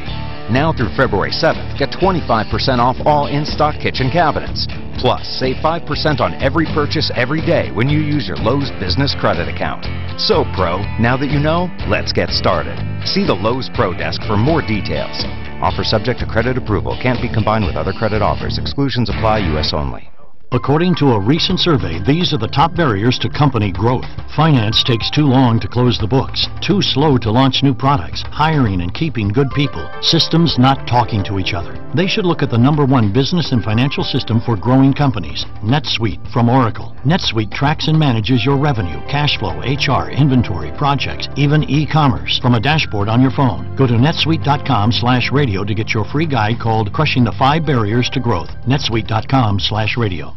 This report is brought to you by Create TV. Mostly sunny today with a high of 55. Tonight, partly cloudy and a low of 32. Tomorrow, sunny with a high of 61. Friday, partly sunny, a little cooler with a high around 51. The Create Cooking Challenge 2018 is here on Create TV. Create TV is the home of public television's how-to, and if you're a foodie, you'll want to enter the Create Cooking Challenge 2018. Visit CreateTV.com and get cooking. Entries close on March 6th. Being accused of a crime can ruin your life. Get help with highly respected, skilled trial attorney Joe Lazzara. He's offering a free initial consultation and up to $500 off his services. 303-429-6200. That's 429-6200. We're proud of who we are and we're good at what we do. Purefoy Chevrolet, in business for 57 years. We want to earn and deserve your business. Who's your Chevy dealer? We should be. Purefoy Chevrolet, just up the road in Fort Lupton. Find new roads. Hello, I'm Tom Martino. Now, you've heard me talk a lot about stem cell therapy. I've done extensive research, which led me to Centennial Schultz Clinic right here in Colorado. They're internationally recognized for their work with stem cells. They're all... Working with true living stem cells harvested from your own fat, then strategically delivered with guided injections. Only MDs deliver the injection. It was Jonestown. Why would you go to a clinic with no MDs at all? Centennial Schultz can help you with exactly why we have hips, back, shoulders, hands. Oh, I see. This works independently of the HVAC system, which does this whole house steam humidifier. So the furnace doesn't have to be on. I wonder, wouldn't it just like the AC though? Is that electric? 303-963-9207. 303-963-9207. You know what bothers me? I had one in there is not a steamer. Don't you worry about mold? I asked him about this. He said no. I look at this is the exact model I have. I looked at the reviews, thousands of reviews. It's a 5-star. Are you? Well, everywhere, Yelp, everywhere. Everybody says, but I don't know how long it would take for mold to start showing. But that's exactly what Tom said. I found out what happened. What happened? That was the first time she took the call. She comes over to me and says, the whole thing's been taken care of, but he still wants to go on the radio. Now, if she said that, what would you believe? If she said, it's all been taken care of, but he still wants to go on the radio. What she meant was, it was taken care of. He wants to fetch. No. Would you assume, if I said everything has been taken care of, but he still wants to go on the radio, would you assume that Fix It 24/7 took care of it? Yes. Okay. No. Apple Air took care of it the next day. So, 24/7 Fix It never even heard about the problem, ever. No, I think they did. No, well, she said they did. I think they did. She didn't call him. Did he call him? We'll talk about it next break. I think I know what happened. We never told him about it. Hi, I'm Tom Martino, your troubleshooter. Welcome to the show, the longest running show on radio with the same host on the air, and we are solving problems. This hour brought to you by Ideal Home Loans. For your next ideal home loan, you know what I love about that? With fluctuation in interest rates, you can just sit back, not worry, save money immediately, and then if rates go down, no, you didn't get stung. If rates go down over the next 2 years, they will refinance you free of all charges, except the normal prepay, you know, like your insurance and stuff, and taxes. But you can refi if they go down by just 0.75%. And every time you refi, you get another 2 years. Is that cool? IdealHomeLoans.com. 303-867-7000. 303-867-7000. Let's go to the phones. People have been waiting. Steve had a chair he bought at American Furniture he's unhappy with. We'll go to him in a minute. But we have Rector Law Firm here talking about personal injury law, criminal defense law, and any other kind of law they can chime in on. But their hallmark is, of course, personal injury, and then they also do criminal defense. They're in Colorado Springs. So welcome. And let's talk to Steve about this furniture thing. He says he's had a problem with this chair over and over again. So I have a very simple question. You bought it at American Furniture, pretty good company. So when was the first problem after purchase? A week after purchase, a month after purchase? How long? Probably a month and a half to 2 months. And they tried to fix it? And then when did the problem happen again? They sent a tech, and the tech said it would take 6 to 8 weeks to get the parts. And you got the parts? So, no, they just replaced the chair. Okay, and then what? And then it happened again. Okay. And now I'm on another one. So you're on a third chair? I'm on a third chair. The only problem with the second chair was they had cut slits in it when they opened it up. That was with the second chair? Yeah, and that was their fault, so they took care of that with no problem. So the second chair, Now I'm on the third one. They tore, and then the third chair. What's happening on the third chair? The exact same thing that happened to the first one, and it was delivered here on the 15th. The exact same thing, meaning that for some reason this left mechanism doesn't operate properly. How long did it take? How long did it take for that to show up? This chair came in 15th of December, and it just started this week. Okay, so a month and a half. It's unacceptable. What do you want? I would like to go into American Furniture, pick out another manufacturer, get a different chair, and then have them pick this one up and bring the other one out. And if there's any cost difference, I would pay that. I mean, you're very reasonable, Steve. So did you ask him about that? No, I was trying to see if I was reasonable or not. You're totally reasonable. I would like you to take a stab at it before we do, and I'd put it just the way you did. Look, you said, look, this is a problem. This is my third chair. I'm having the same problem I did with my first one. All I'm asking for is credit toward another chair. That's it. You're done. And I need them to pick it up, and I don't want to be dinged for another delivery. So do I just... I would ask the store manager where you bought it. Okay. And then I want you to report back to us. We have people at American Furniture, and they're good people, and we call them angels when they're inside companies to help us, and they work with us, but I don't think you're going to need me. So try that and then call us back, okay? Max has some issues with Boulder. Max, what's going on, sir? Hi. First, I just wanted to say thanks for all your service for our community. I really appreciate it. Thank you very much for saying that. Okay, so Boulder. What about Boulder? What's happening? So I'm a combat disabled veteran, and when I got out, I bought a place here in Boulder a few years ago so I could attend CU and use my GI Bill. Okay. Well, last summer, I took a break from school to go help family. While I was gone, I rented out my place. It's a two-bed, two-bath. Now, do you own this place? I own it, yes. And okay, you own a small home and you rented it out. It's a condo, yeah. But okay. Yeah, last summer I've owned it for over 5 years. Okay. And I went to rent it out while I was gone. Sure. A couple months into the rental, the city of Boulder said I need a rental license, which I didn't know about. Well, yeah, a lot of people don't know about it, and some communities are demanding that. It's just a way to make some extra money. They look at any time they can get a tax through without a vote, they love it. Oh yeah, perfectly understandable. So then what? You know, I was cooperative, but then they were really aggressive, and they were threatening me with prison time and confiscating my home. And so. But why didn't you just get the license and be done with it? Well, they wouldn't let me. They said no, since you were already found guilty of this, that you can't go and. Well, ignorance is not. No, hold on. Of course you're guilty of it, but it wasn't intentional, but it's not a crime. So I doubt you'll get prison for it. You'll get a fine, though. So, Max, I need to know what the point of the call is. What are they saying you need to do?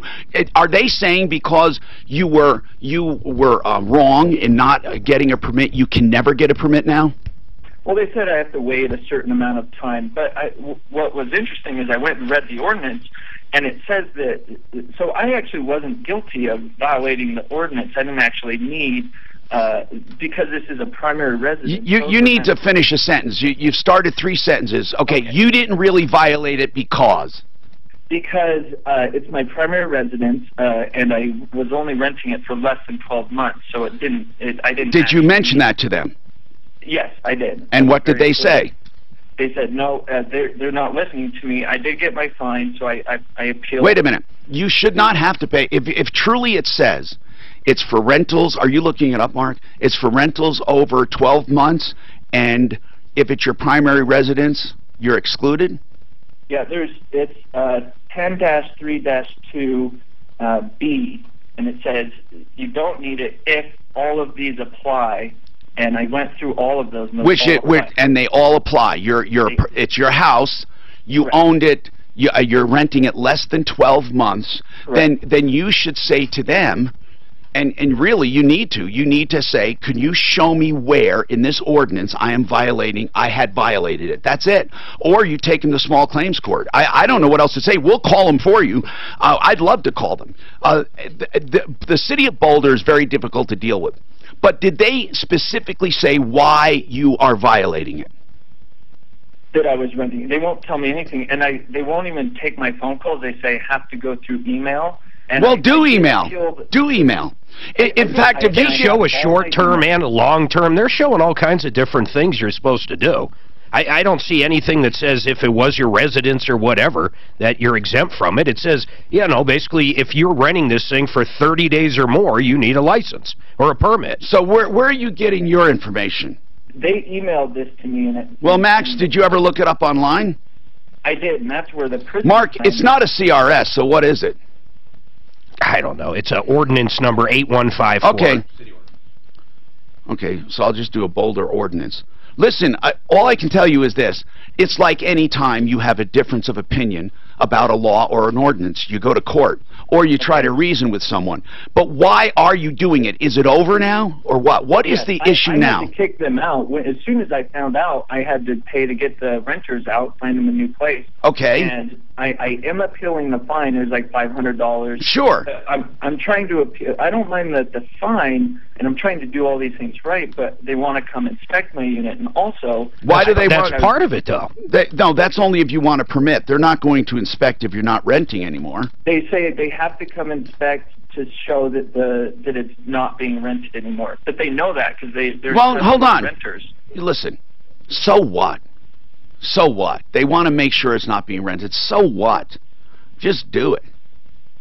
Yeah, and that's not, I mean, that's, I feel like privacy violation, but that's not the issue. The issue is I don't think I really needed a license, and I...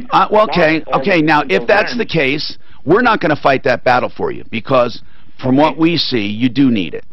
Okay. Okay? But you can fight that battle. You're somehow interpreting it differently than we are. Well, it's the one that they had sent me that I'm in violation of it. Don't you think you ought to look online and actually read the text? Because if you don't, you're just going in with a gun half-loaded. You don't know what you're talking about. You really need to see what you're talking about. The only exclusions I see is stuff owned by the federal government or the state or other agencies of a political subdivision. I mean, I don't see anything that would say you didn't need a permit. Okay. So, if that's the case, your fight's over. All you do is let them look at it, make sure it's not being rented, and you're done. Max, I don't know really, truly what the issue is. You're just pissed off, really. You know, and I get it. I get this all the time. I get this way about municipalities all the time. There's stupid little rules once in a while, and you say, come on, it's not being rented, I'm living here. And they still, well, it's mandatory that we inspect. Well, let them inspect it. Who cares? And you already paid the fine. How much was the fine? Well, it's about $500 appealing. Well, okay, appeal it. Good luck with you. Let us know what happened. You know, these guys actually have what they call smart regs inspections, meaning they basically want your rental green at some point or else they won't let you rent it. Only in Boulder. Now, Tom, you had a concrete problem, is that right? Where the guy that was putting in the concrete, he hit with his backhoe or something, he hit the electrical conduit, right? Yes, sir. And I thought it was pretty logical.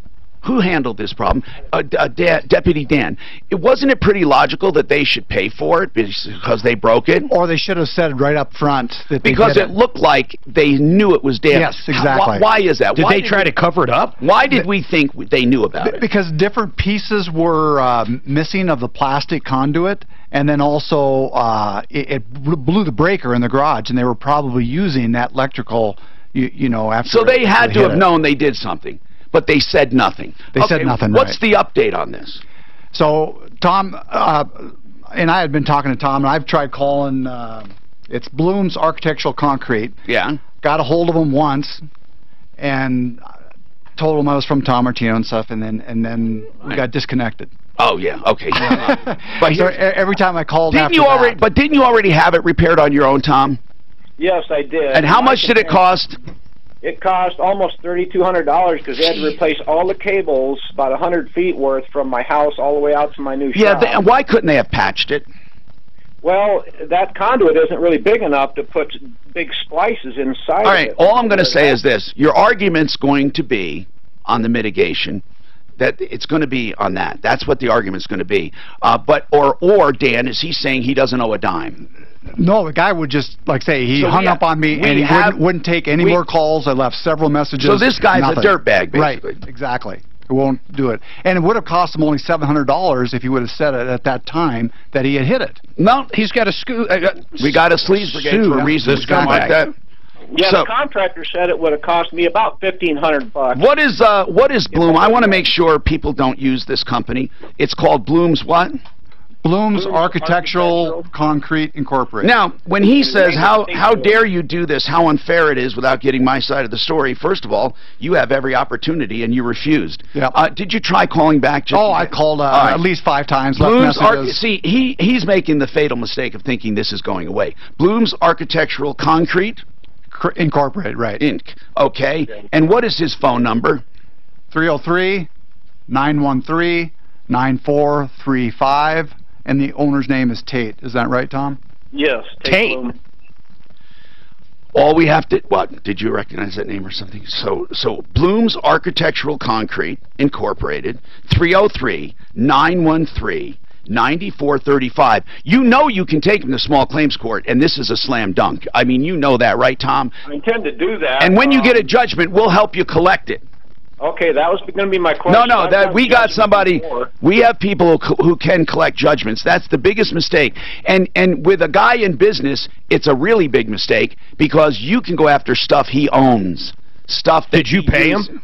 Did you pay him? I didn't pay him. He didn't do the repairs. I understand, but you paid him for everything he was contracted to do. All right, so we're done with Bloom's. Bloom's is basically a company you don't want to deal with. They tried to cover up. They literally covered up the damage they did, and they refused to talk to him or to us about at least helping the guy out with the damages. Bloom's Architectural Concrete, tell them proudly you heard it on the Martino Show, 303-913-9435. That's Bloom's. Don't use Bloom's Architectural Concrete. Based on this case, don't use them. Okay? Now, if you want a company you should use, Budget A1 Transmission and Auto Repair, they have this special. For $89, they'll fix your car. If you pay for the parts, $89, they'll fix your car. About 85% of the time is fine, fix, or free. That means if they can't fix it, the visit is free. But you don't go away empty-handed. They will give you a complete written diagnostic of what they found and what you should do. So, it's find, fix, or free, $89 plus parts for any problem, except the major ones, which are about 10 to 15% of the time. 303-781-9858 on South Santa Fe Drive, just south of Dartmouth. 303-781-9858. did this guy call for markings? I got 2 of them. Did he call for property markings? No, because it was over 18 inches deep, and he said We have That's the excavator. The big thing is if you would just put a But pole that's right there. for, it's like, no, That's if he hit his own. I mean, it's like no, it reminds me of the trucks that say, stay back 200 feet, not responsible for anything falling out. And if you would have told him just right there, he said, okay, I would have fixed it. It would have been a third of the or a fourth of the we're not talking, right. He broke it. Right. But if you just would have said it, the other guy would have paid for it. That's right. But this guy's talking about this. This means like if No, you're right. That's what he said, though. That's what he told him. Tate told him, this is, I don't have to pay anything because I got this in my contract. We'll put that on the sleeve. That's great. I'll put my contract. I'm not responsible for anybody. Shoot. Well, exactly. You just actually, Clint, you just nailed it. I'm not responsible for breaking anything I while I always dig give an ground. example. I'm not responsible for any personal injury whatsoever when you're on my premises, and then you sign it, and I punch you in the face. Yeah, exactly. At the very best. Boulder lost a big case on the Airbnb rentals about being able to charge them. So I'm thinking that they said this has to be over just. They have a short-term rental. Well, I'm not on it anymore, but it says you got to have one. If it's under 30 days, you need this. If it's over 30 days, you need this. So they lost the Airbnb. Airbnb lost it. Well, I mean, what do you mean by lost? I mean, if the whole town votes on it, and depending on their charter, it is what it is. What do you mean they lost? Yeah, I don't get that. Airbnb was fighting Boulder because Boulder was trying to basically ban or make it so difficult to rent. They were making them do it about 7 And so what happened? They lost. It looks like the Airbnb lost. My HOA cabin, they won't basically do Airbnb or anything like that. Boulders are terrible concept. We've got a Airbnb rental, and it's up Colquitt County, Jefferson County. Contact me for a free case evaluation. Boulder's the most happiest city in Colorado. Happy stoned or happy? No, that came out. That came out as far as the. We want to work with vulnerability you can make as a payment so that they're comfortable and something that works well for your situation. All the cities in the United States, the millennials are flocking to Colorado Springs. Yeah. Oh, really? Yes. Really? I thought it was Denver. Wait, who is? Colorado Springs. Oh, listen on that deal. Is there good marijuana? The water heater thing. You ready? I talked to George on that.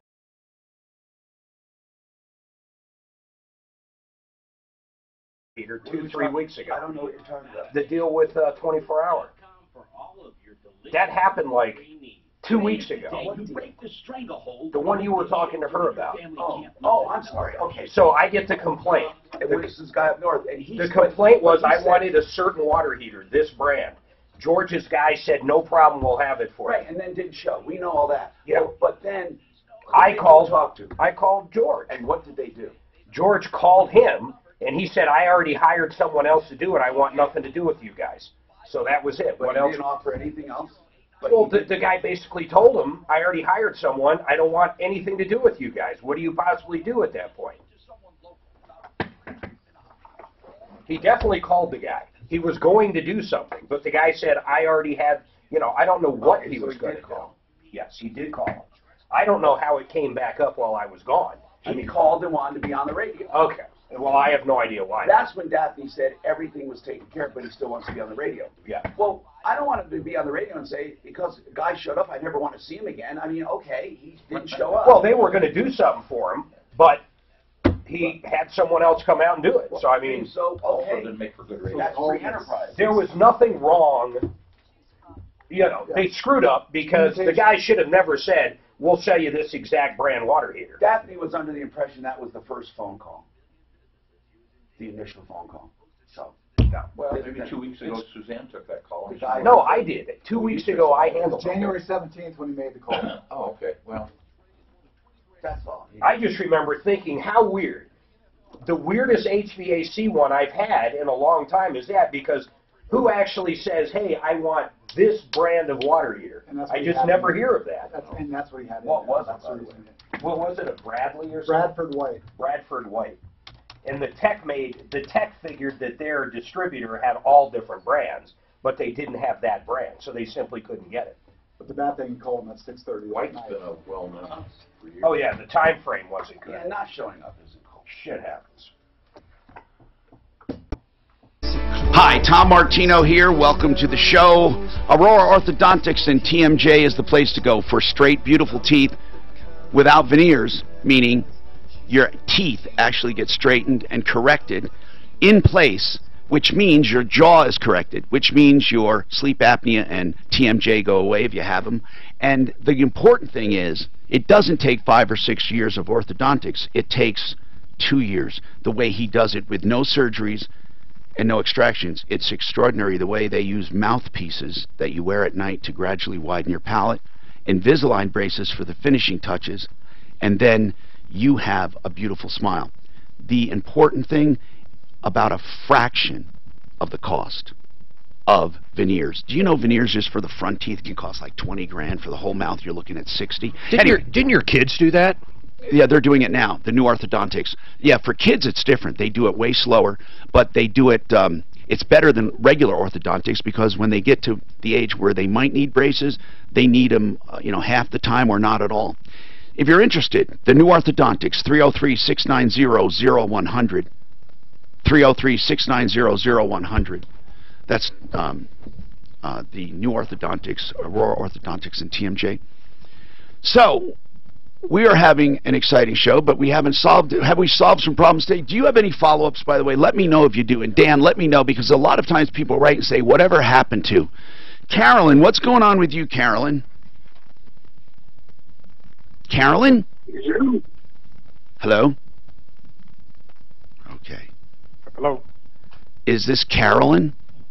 No, this is Sam, actually. Who is it? My name is Sam. Sam. Hey, Sam. What's happening? Hey. So, thank you for picking my call. Sure. So what's going on? So, 2016, I had a HVAC system installed in my house, and I had a contractor. He did it, and I paid for it. And I got last month, I got a call from a collection agency. Really? For what? Yeah. He said they didn't get paid for it. Huh. And how much did you pay for? How much did you pay? Okay, the bid was $13,500, but I paid $10,000 for it. Okay. Well, why though? I don't understand that. Because it went over the bid. Well, no, he only paid 10 grand, and the bid was 10.5. No, he said the bid was 7. That's what threw me off. I'm having a tough time hearing you. Did you say the bid was 7? No. The bid was $13,500 for a new HVAC AC system. Okay. But are you saying? Okay, I'm sorry. It's your line. Are you saying the bid was 10500? No, sir. The bid was for 13500. 13.5. Yes, that was for the dock, the HVAC system, new HVAC system, and the AC unit. But what did you pay? I paid $10,500. Okay. Why did you only pay $10,500? Okay. So what happened was that the contractor did not finish the job, and they only did my HVAC system. They did not do my AC unit. All right. That's a big deal. Well, that's probably more than $3 grand. So, wait, why didn't he finish the job?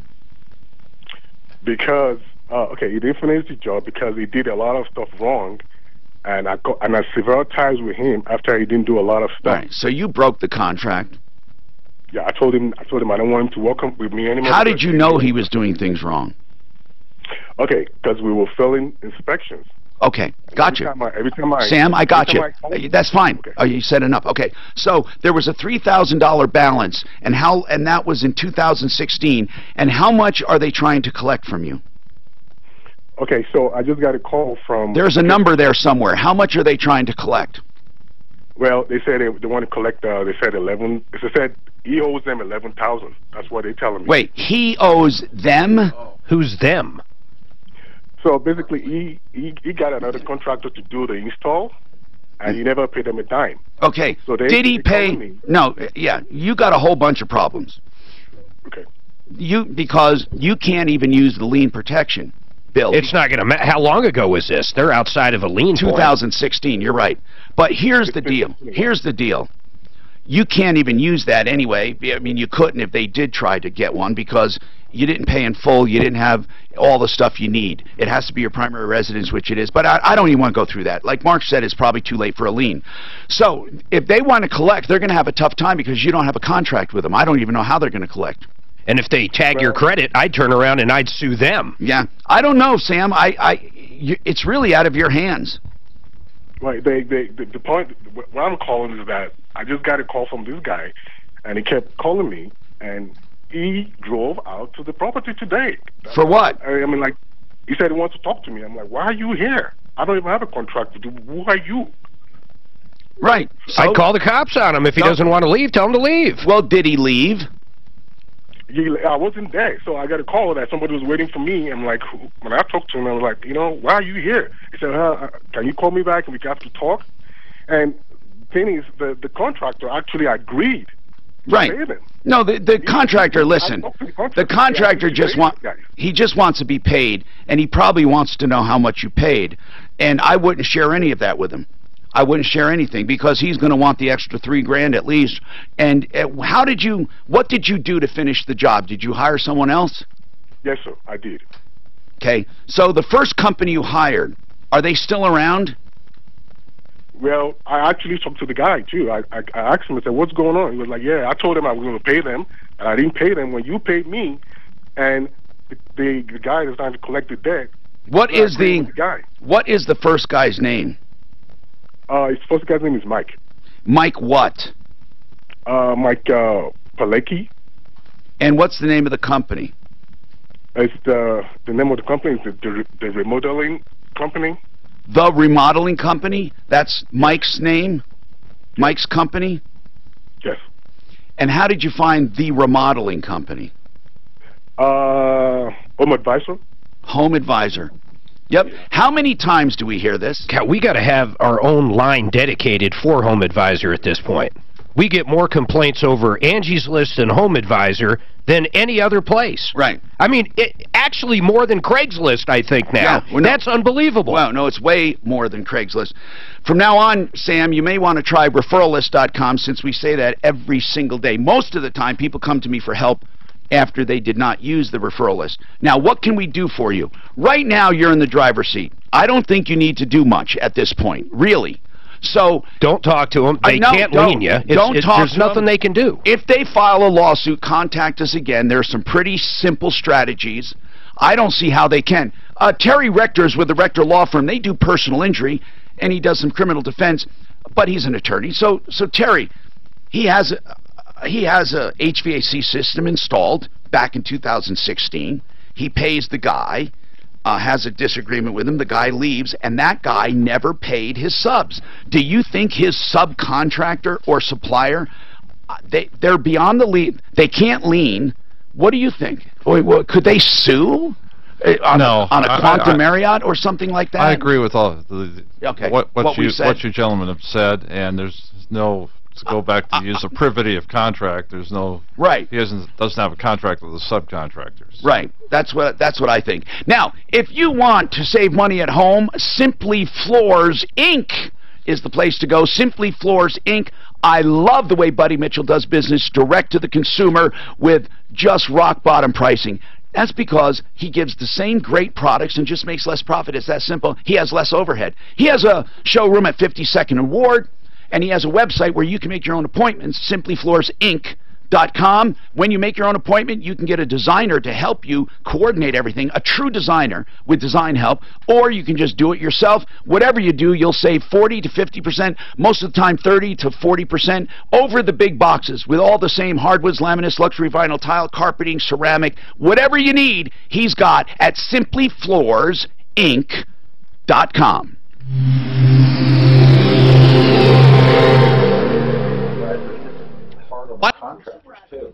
they pay $75 for a lead. They get out there, find 10 other guys. Going like this, a little bit at a time. I don't know. And then they get leads for stuff that has nothing to do with their trade. No. The guys are floor contractors and get roofing leads. I'm just sitting here, And they can't get them off the bill, and they'll just keep billing them and billing them. Yeah, our chairs are not exactly the nicest. I call in, they have a media. A lot of them don't even go up. I don't think this one goes up. Liaison person there, they'll call you back. They'll call us back. They just, everything about them sucks. So don't go to Home advisor, yeah, it's okay if you want to have guys in your house with ankle bracelets on. Yeah. No, but they do a background check. Mark? Yes. Critter Control's off of our referral list, right? Who? Critter Control? We don't have any critter. Yeah, I think they're off. Why? Yeah. Well. I know they do a background check, Dan, but I had a lady complaining about them coming out with two of the guys had ankle bracelets. Sure, what I'm saying is the company does a background. But what's wrong with that? Why? I don't know, just everything about that. It makes Just because the guy's got handcuffs on and is wearing striped pajamas. He's slower. Yeah. He's working slower. Oh, yeah. Just goes, it's straight past the elevator. He'll go the wrong way, just like I did. The wrong way? I did. Coming out? No, going that way. He's like, no, that way. Oh, I get turned around coming out. God, that'd be fun. See, application fee for that short-term rental, $130, $105 for a 4-year. Well, then it gets into what they look for when they come in. Then they got to do the inspection.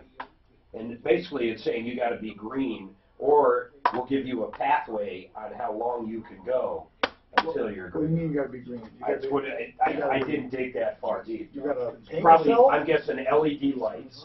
Yeah. I'm guessing some kind of high efficiency heater. Repurposed products in your house. Yeah, I'm telling you, man, Boulder, fucking, excuse my French, No, they're really freaking Boulder. Oh my God, granola eating potheads. We thought we were in Boulder County when we first started. They let us pay for permits on an address that wasn't in their county. Ross got out of there just because he didn't like it. Oh my God, it's a nightmare. Can you imagine that though, to rent your place out? They got to tell you how green you have to be. Not only that, I'll bet you they make a high percentage of their revenue from tickets. And look They how got a lot of cameras in there. And stuff. Here's the worst part about it. You realize how they botched that John Benet Ramsey thing? Oh. They couldn't have botched anything. There's a dead girl that no one's got in trouble for because Boulders are they're fucking idiots. They invited all their friends over to walk through the crime scene. Oh, it was crazy. And then the DA is back. There was a grand jury that said indict, and then he overturns the grand jury, if I recall. It was she. Oh, Boulder. And let's not forget, there's a little girl dead. I mean, that's the main thing. And the parents did it. Or the brother, I think it was in my opinion. I think it was the brother. I do too. That makes more sense than anybody else. Yeah, Mom didn't want to throw him under the bus. And it could have very well been an accident. Yeah, I think it probably was. Well, I don't know. Well, and then I saw him on some show. He looked like a nutcase, in my opinion. And then the letter they wrote, they said it matched to her handwriting. And that, the practice note. Her stationery. Remember, there was a practice note, though. Oh, I didn't know there was a practice They note. left a note. Just, No, they left a note, and then on that same tablet that they ripped off the paper they left a note on, there was a practice note. Then the suitcase or something. I don't know. What kidnapper looks for a thing to fill out the ransom note at the? It wasn't the value of it like. It was an absurd amount. Well, absurd amount, but it was like $19.95 or something like that. Was a stupid. But the fact that there was already a practice note. We're talking about John Benet Ramsey. Don't ask why, but I mean, have you ever heard of something botched so bad? I mean, from the DA's office all the way down to the cops on the beat down there. There's a dead girl, and no one's ever faced justice for it. Her best friend is also fairly known as Lou Smith's daughter. Lou comes from the Pasco Sheriff's Office. Did you want Raleigh's Wow. Yeah. take control of your money. NMLS 298191, regulated by door, equal credit lender. If you like us on Facebook, you definitely got to follow us on Twitter. 630K. Oh, what I never understood is how the grand jury says indict, and then the prosecutor overturned it. Yeah. Weird. Art of Granite. You heard me talking about Simply Floors, right? Well, Art of Granite is right in that classification. Someone who's going to save you money for your home. artofgranite.net. He does more than granite, though. He's a direct importer of granite and other natural stone, including quartz. That's a new popular covering for counters. They love them. So anyway, whatever you do, he sells you the wholesale, the material wholesale, and he charges only for the fabrication and installation. In fact, he doesn't charge to tear out and haul away the old stuff. And he doesn't charge for the bathroom if you have the kitchen done at the same time. He has a small markup on cabinets. And what's the number one thing I love? You can get prices on the phone. You tell them what you're looking for, what kind of stuff, what level of cabinet. Those prices are within a few $100 of the actual final price. Then you go out to Golden to a showroom, pick out whatever you need. And then he'll give you the exact price, come template, and get it all done. It's beautiful. artofgranite.net, 303-386-5919. 303-386-5919. And it's artofgranite.net. Lynn has a problem with the HOA. What's happening?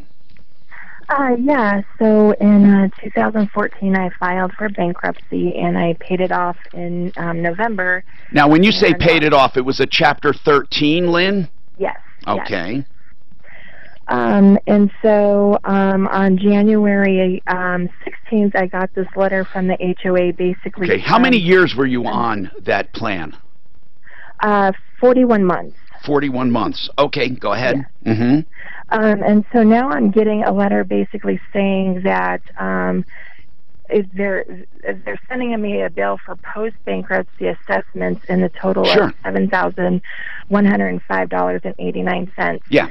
So, I mean, when I talked to my bankruptcy lawyer, I was under the understanding that this was taken care of. So I'm not really sure what this is for.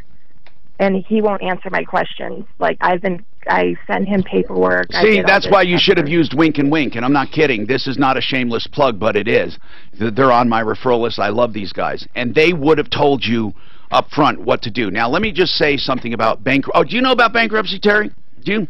No. Okay. But with HOA, it has special status. And super lean. However, what is dischargeable by bankruptcy are accumulated fees to the point of filing. I believe they get discharged or paid in your bankruptcy, but the post-petition assessments are all, you understand, you start paying like normal, right? Yes. Okay. And I have. What I don't understand is why the post-petition is $7,000. Something seems like it survived bankruptcy, and I'm not sure. We have to call Wink and Wink. Let me just see if I can get them on the line since Daphne's not there. Let's just see. Mike and Gigi. HOAs can be a big problem. Let me just see if Mike and Gigi are there. I don't know if you can... Who do you think will answer?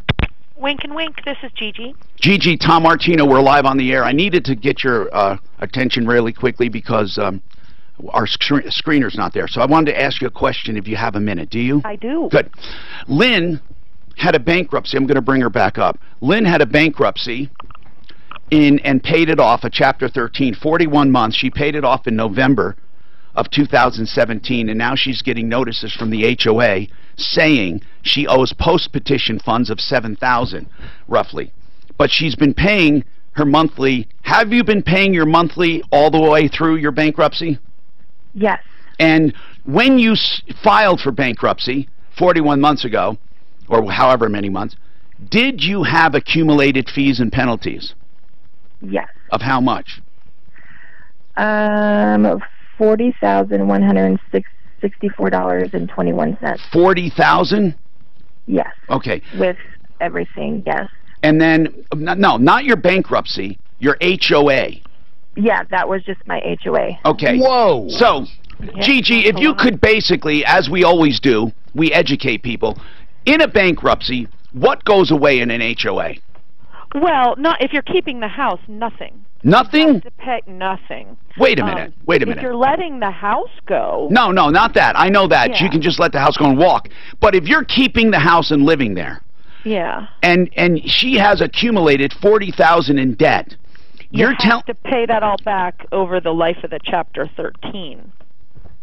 and if she paid off her 13 in November, then it was presumably paid back. Yeah, they might have an accounting issue. What here. if it was paid in? What if it was a Chapter 7? What would happen? Yeah. Well, then you've got to, if you want to keep the house, you have to pay the HOA. So it's like a mortgage, basically. Yeah. Okay, but there's no personal liability. There's no personal liability, but it's like okay. So presumably she paid a bunch. I know what happened. She paid a bunch during her Chapter 13, and there's a $7,000 difference. Maybe. I think what she should do is get an accounting. She needs a thorough accounting from the HOA, not just a lump sum number, and she needs to see how all of her Chapter 13 payments Well, I'd pay it apply. first, or else she's going to start getting late fees and everything else again. Do you know how much of the bankruptcy payment went toward HOA? Do you know, Lynn? I don't know. Okay. How much was your total? How much was your total bankruptcy payment? Oh, I mean my lawyer did a great job. I mean, are you talking per month or Yeah, per month. total? Per month. So they knocked it down to 120 per month over 41 months. Then there's no way. There's no way you paid. $40,000 then. Nope. Something. So they may have been able to. So Tom, I think that you can. She only paid back. She paid back $5,000. Unsecured. There is some case law allowing you to kind of bifurcate a claim like that, and it's complicated. I'll tell you what it is. I'll tell you what it is. Basically, I know what they did. They took the value of her condo, and then they tried to secure the HOA and called the rest of it unsecured debt. That's right. And that's what you can bifurcate between the. That's exactly what they did. So your attorney did do a great job, but Lynn, bottom line, it's probably an accounting issue, but it sounds to me like you probably do owe something, and it's going to come back to get you if you don't pay it. That's what it sounds like to me. Centeno Schultz, stem cell therapy. If you're looking for stem cell therapy, Centeno Schultz is the place to go. Why? They're doctors, they have registered nurses, and they use living stem cells. These clinics that have fluid shipped in do not have living stem cells. It's that easy. You can't ship in living stem cells under the current law. So right now, Centeno Schultz harvested stem cells in the office when you visit for your treatment, and then they re-inject it using imagery. And that's another thing you have to insist on. Dr. Centeno was one of the first doctors to do any stem cell treatment anywhere in a clinical setting, and you will have great experience to draw from, like 14,000 patients for knees, hips, back, shoulders, hands. They can repair most ACL tears with just a needle instead of a knife. 303-963-9201. 303-963-9201. It's Centeno Schultz. Surrender your house in a bankruptcy, you can get rid of those HOA fees. She did say that. Oh, okay. I didn't hear that. Had nothing but just one crash, you drive across town. I was good at him in the chair. I mean, they really do. Mine is ready. Mine is $5 a year voluntary. They don't do it. No, they send a newsletter out once a year. Mine terrorized. See, shots are heard on that. What were they about? What? We've had that. Like what? Leave your trash can out. Oh yeah, when I first went there, that was a thing. But you just gotta learn the. Unbridled discretion. 31. Right now, probably five of these guys at the mile high. Yeah, if you want to paint your house, they got to agree to the color. That's my standard. I've had pretty. Well, there's no standard? No standard. No first phones. No. There's definitely bad ones. You're right, I agree, I agree.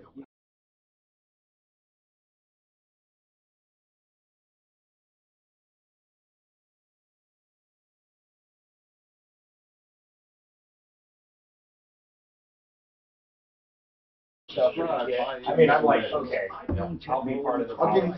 They say ours is for the insurance. We get complaints about the phone.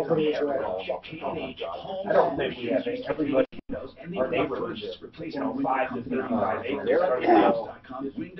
Maybe the sign. Hey, bring him up. It's going to be fundraising. They should, improves a home like these windows. And you won't find a better company when it comes to ethics, to skill, and when it comes to standing behind their product. If you need windows, what was the articles I seen that you said it was really I know that it's like a conspiracy stuff.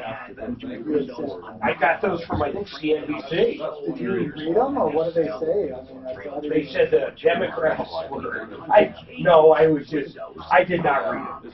I saw kind of the headline, and as soon as I read the first paragraph, I'm like, oh, the thing about it is, the Democrats, I'm sure, are running scared because there's no way. They just passed. He just got the money he wanted for the military thing. Just what about the whole government shutdown? No, they announced a budget deal agreement. Oh, they got a whole budget deal? They kept DACA out of it. No, they kept a lot of the stuff out. Did they do a budget, or did they do just the extension of the? I think it's Senate leaders announced budget agreement. So then they passed the budget. Defense limits. Also, $90 billion in aid for past disasters. Are there any things you want to talk about that you want to make sure we hit on, or things you'd like people to know, or the most common misperceptions? Anything that would help you personally that you need me to talk about? Well, one of the things, Tom, is that we talk about this all the time. Even though it's my brother and myself, we battled the Denver lawyers, the Neiman Marcus kind of thing, and so forth. We provide one-on-one service from beginning to end, and we can handle these cases. People think that they have to go. Okay, good point. He's like forward. Exactly. But do you follow up with people when they get really big and they start throwing a dozen attorneys at you, like remote? We'll partner with them. If we can't do it right, we'll team with other attorneys. That's true. But you don't need a team of attorneys, and don't get me started on the TV advertising. My favorite during the day is you might be hurt. The show's going all day. Were you in an accident? You could be hurt. Give us a call. Do you feel okay? You could be hurt. No, we were laughing. Hire us now before you have an accident. Then you have an attorney. Oh, that's a good one too. Yeah. Or how about the motorcycle ones? They act like they're specialized in motorcycles. We didn't give you a Just an name, advertising like group. Terry the Terrible Rector. Oh yeah, we've got to give you a nickname. Like Bulldog, you could be Terry the Terrible? No? What do you want? No, I'm kidding. Nothing terrible. No. Terry the Tiger. I've gotten so old now, it's become Mr. Red. That moniker will cost you $50. We'll give you a frosted flakes.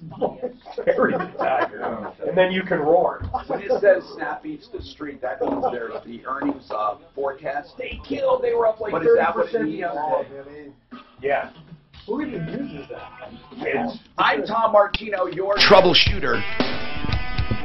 And we're with Terry Rector from the Rector Law Firm in Colorado Springs. They're personal injury attorneys. They also does criminal defense. Let's keep going. Solving problems, answering questions, taking complaints. So, let's see who's been waiting a long time. Oh, Kendall. Hi, Kendall. What's going on? So, I ended up hurting my shoulder. At work? A little over, yeah, it was at work. Okay. A little over a year ago. I went to physical therapy. They ended up discharging me. They did like an MRI and everything. And at first, they ended up telling me, we're not sure what you did to your shoulder. We want to go in and do exploratory surgery. Do you were you issued a workers' comp number? A case yes, number? But Yeah, but I don't have it. Yeah, I don't need it. I just want to make sure you did this through workers' comp. Yes, it was. Because you lose your rights if you didn't. So you went to a doctor, and the workers' comp doc, or the ones they directed you to, said, we need to do some exploratory. Yes. Okay, with today's imagery, I find that very, very difficult to believe. But that's the thing. You see, that's what they told me at first. Then what? And then after that, I ended up doing physical therapy for a while. They ended up discharging me, and they said, if you're... Now, when you said discharging, there's a few things that I need to know what kind. Was it maximum medical improvement? Or was it, were you rated disabled in 1%, 5%, 8%? I need to know, how were you discharged? Were you totally done? They pretty much, the way they put it to me is that they closed the case. Okay, when was the date of injury? Oh man, I think it was like February of last year. So it's been about a year. Okay, keep going. So, but then they told me that if my shoulder ends up having problems, to come back and they reopen. They have another doctor look at it. And I'm about to go have another doctor look at it. Okay. But then in the second time when I came back, that's when they told me, yeah, this is the injury that you have to your shoulder. Right. Okay. Where are we going with this?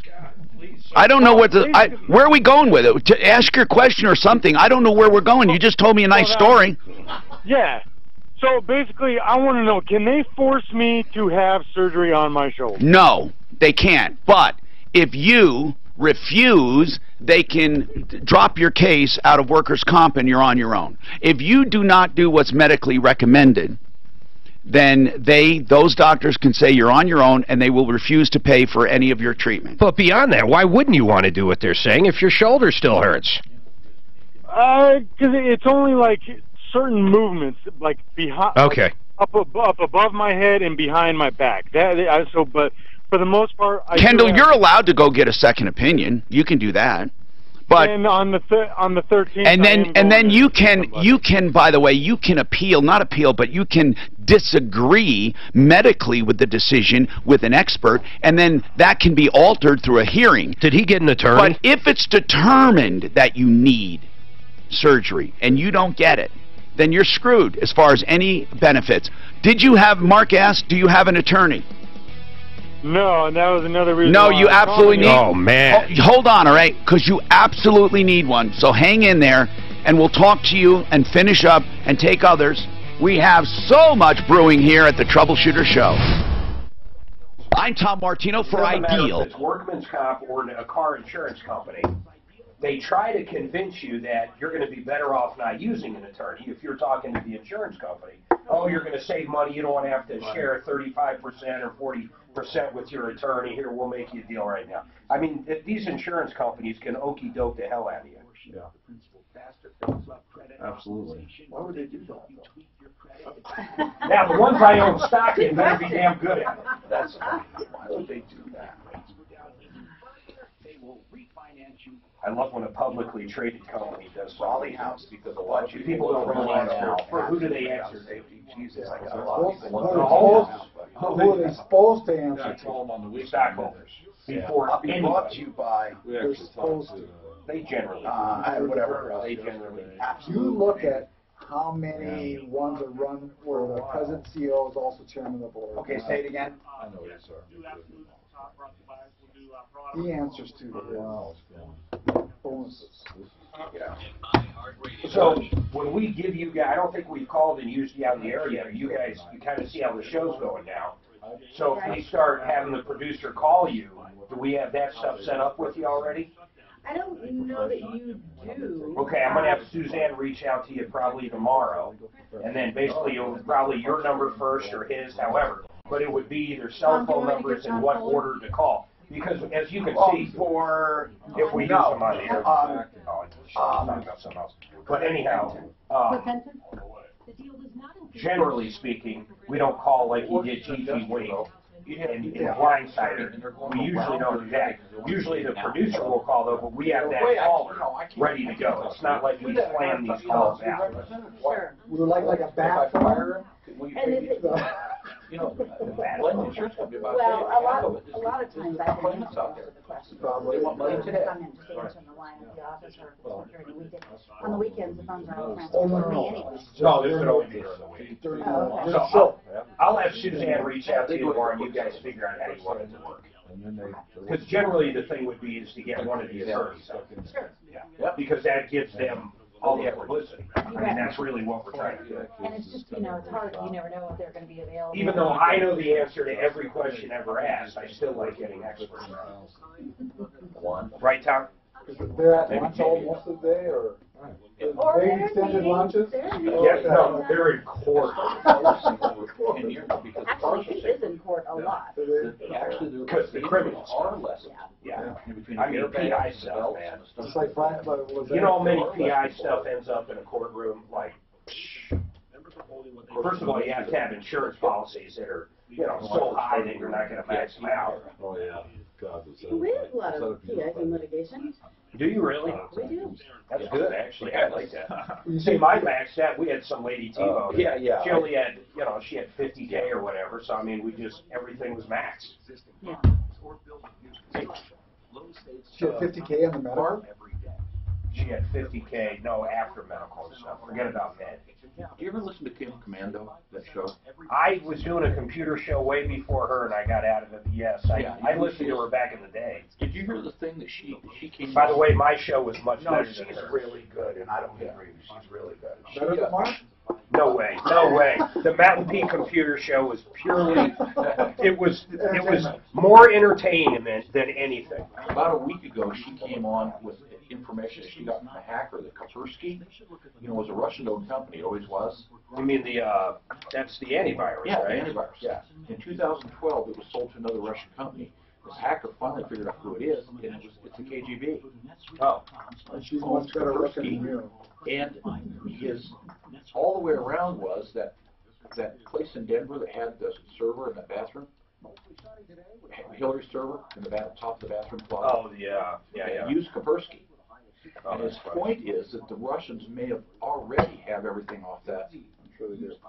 Yeah, Kim Commando's quite a bit better looking than you. Hell no, she's not.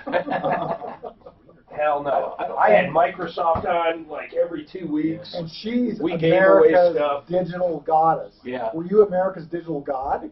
Yes. Did you advertise that? Yes. Okay. I thought when I first hearing that, I'm thinking tinfoil hat stuff. Yeah. But I started Googling it, and apparently this is a high probability. In fact, I had Robin Bertolucci, who means nothing to anybody but him in here, listen to that show all the time, and then had me start going on KOA. So I know I'm better than Kim Commando, or whatever her name is. Kim Commando. Yeah. Do you see the Ramsey's note? That was part of it, right? She thinks that she wrote it left-handed, right? Look at you. Listen carefully. Look at your computer. We are a group of individuals that represent a small foreign foundation. Faction. Antivirus company. So they can put all their own stuff in. Yeah. But not the country.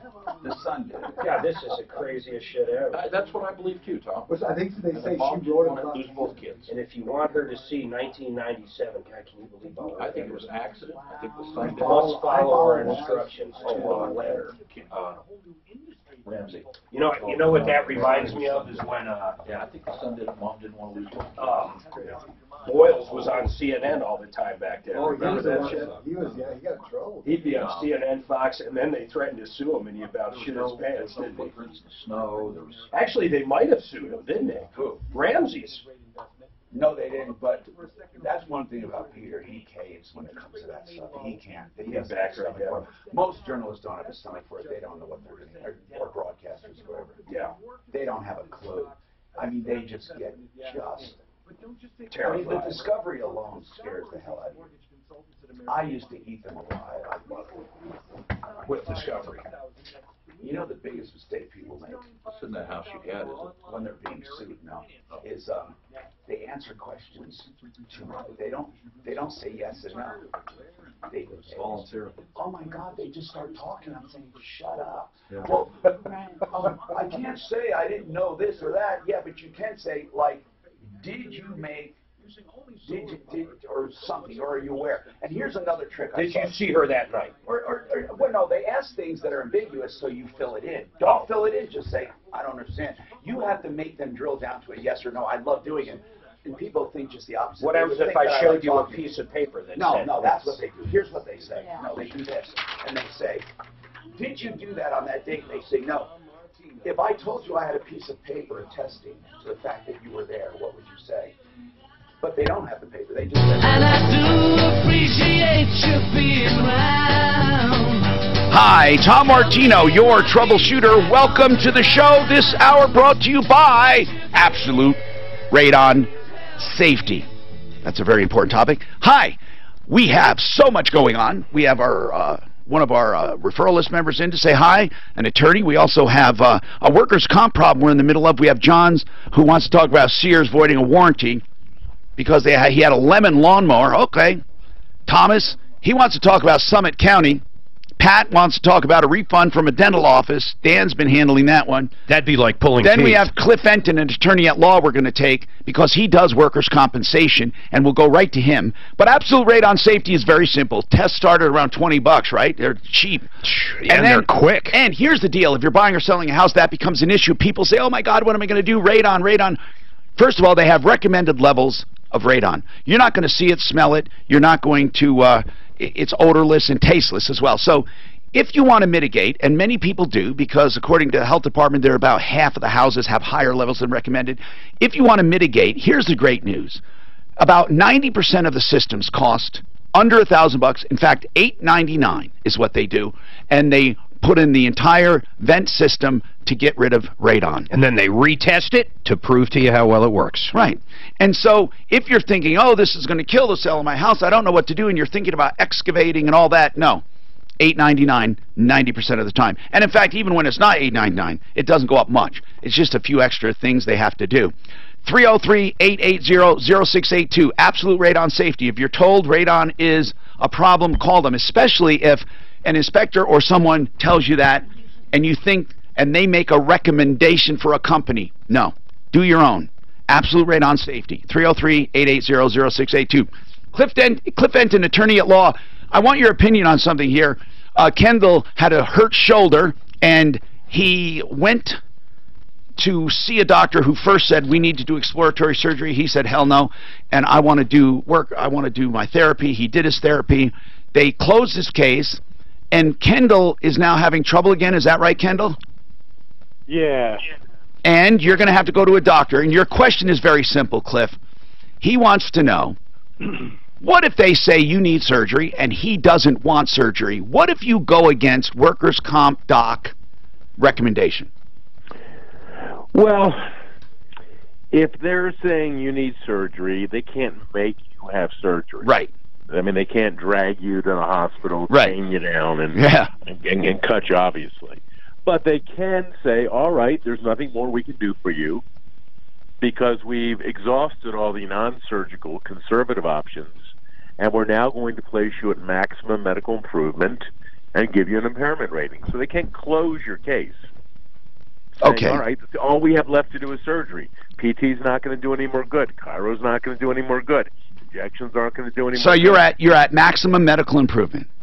And then you might qualify for an impairment rating. Can you get an impairment payment?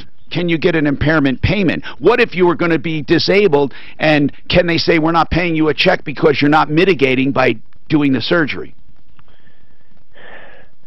Not usually, okay? They could, you know, impairment ratings aren't black and white. A lot of people think they are, and that's where the science comes in of what we do and the art. Because you'll have some doctors who are conservative who will sort of be a little punitive against you and will say, hey, you know what, we think you would have gotten a much lower rating had you had the surgery, so we're going to take that into account, and they'll somehow kind of make it lower than it should be, and then you got to challenge that by going to an IME. But all right, can you challenge a medical decision if they say you need surgery? Can you get an opinion somewhere that says you don't need surgery? You can, but if it's a non-work comp doctor, I don't think the insurance company is going to give two hoots about it. Really? You know, I think the better avenue would be to call the adjuster and say, "Hey, I would like a second opinion." Cliff, and they'll recommend someone? Yeah, they'll say, "Well, why don't you see so and so?" And again, here's where an attorney comes in, because most claimants don't know who a doctor is that might be good and might be more likely to support their point of view. That was my question. This guy's not using an attorney. Is there any reason in the world why someone wouldn't in the situation like this? No, you know, I always suggest, you know, in a case like this where you have a dispute on some serious medicals, having an attorney is a good idea. It's a good idea to have an attorney for impairment. And I'm not just saying that because I'm an attorney. Work comp is complicated. Out of all the tens of God only knows how many thousands of lawyers in Denver, not that many people do work comp claimants work. It's complex. It's a very complicated area. And either you know it or you don't know it, and most claimants don't know it, most attorneys don't know it. So, Kendall? The adjuster knows it. Kendall? Yeah. You have an attorney, Cliff Enton. You're sitting down now with him. What question do you have? I guess, you know, other than the surgery part, I would like to know if they would cover to try to do stem cell therapy. That's a good question. What if he says, hey, let's go the other route. Let's do stem cell. Would they? No, not accepted under the guidelines. Damn. Work comp has treatment guidelines. And in other words, they don't have to send you to the Mayo Clinic, and they don't have to engage in what is considered still probably by mainstream medicine to be experimental. Interesting. I would be shocked if... Who's the insurance company? Pinnacle. Of course. Yeah. Kendall, you should call Cliff when offline. You should call and ask him all these questions. Yeah, at least get a second opinion. Cliff Enton, attorney at law, 303-333-2222. 303-333-2222. EntonLaw.com.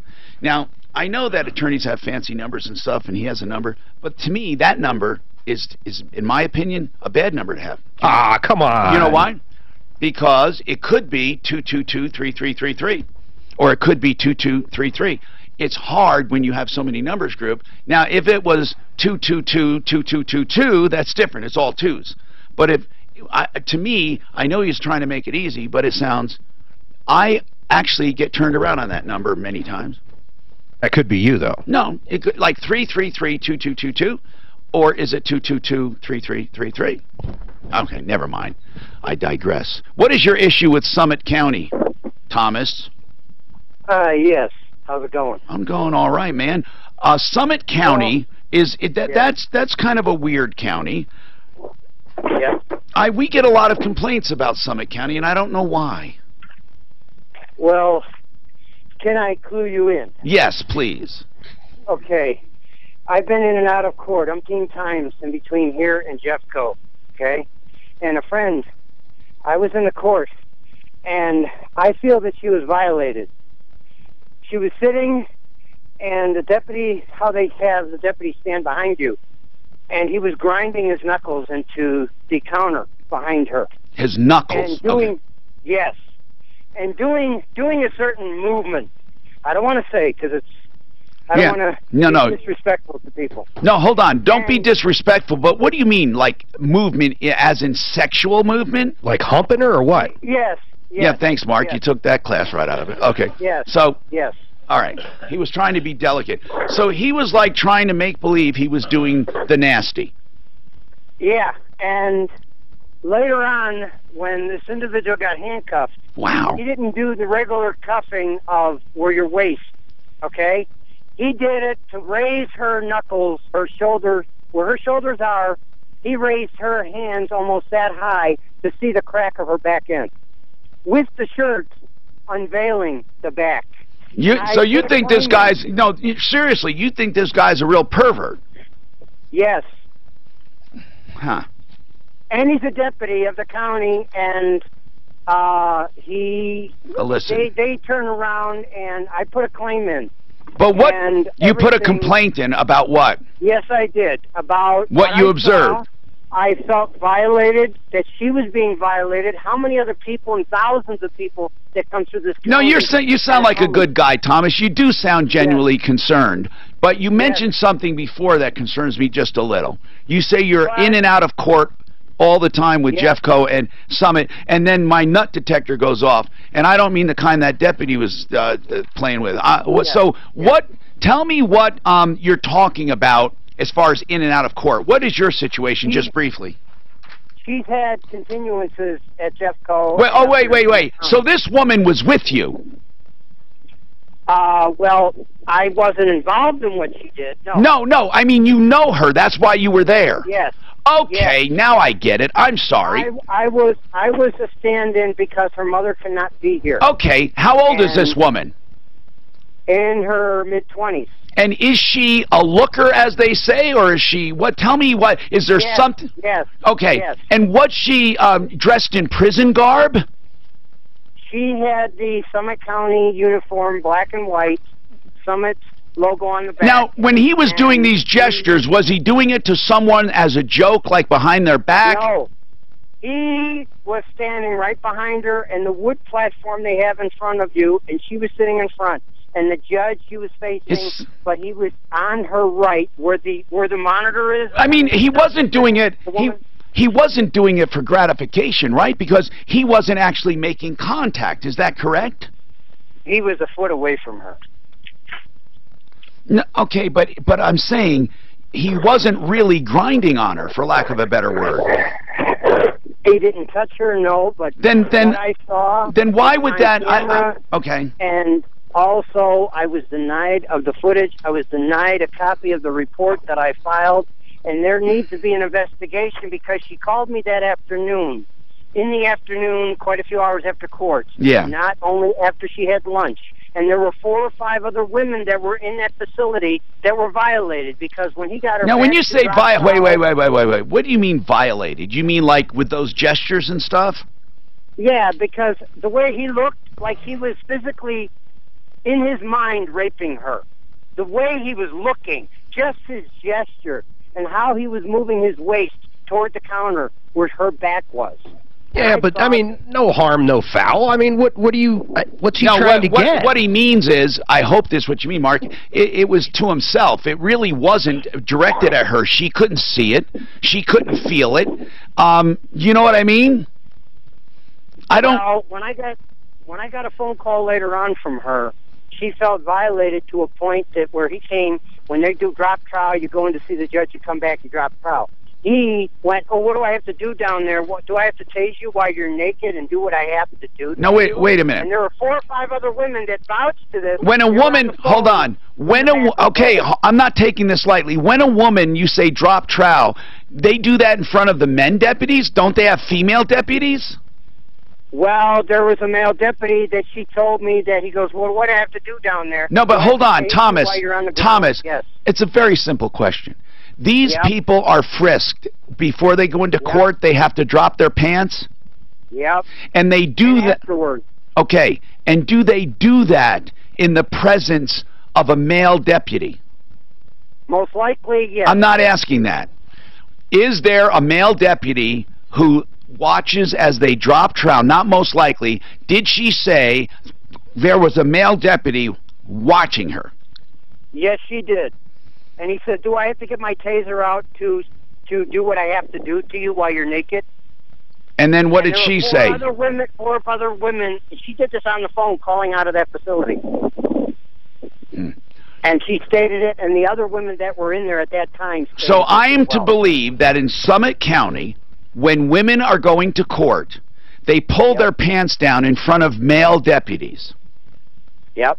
And I'm also to believe that this one deputy made a lewd remark as to when her pants was down. He said, what do I have to do to get my way? Do I have to use my laser or whatever? Yep. Or my taser? Okay. Yep. Do you have that deputy's name? He's a Polish Russian. Well, I don't care about his How the ethnicity. hell do you know he's a Polish Russian? I don't know. Because he's got an accent. Oh. I've been to court umpteen times. Thomas, and he's got a patch. Why was of she? Black hair on his head. Why is she in jail? There's been other issues. Okay, and she let me phrase it another way. What Yes. what didn't she do? Well, she needs to stand up for herself. Okay, I'm asking you, what is she charged with? Guilty. Thomas, what is she charged with? Well, basically, supposedly theft a while back. Okay, that's okay. I just wanted to know. Now, hold on, and we're going to have Deputy Clint talk to you, and I truly want to follow this up. You're telling me other inmates will attest to it.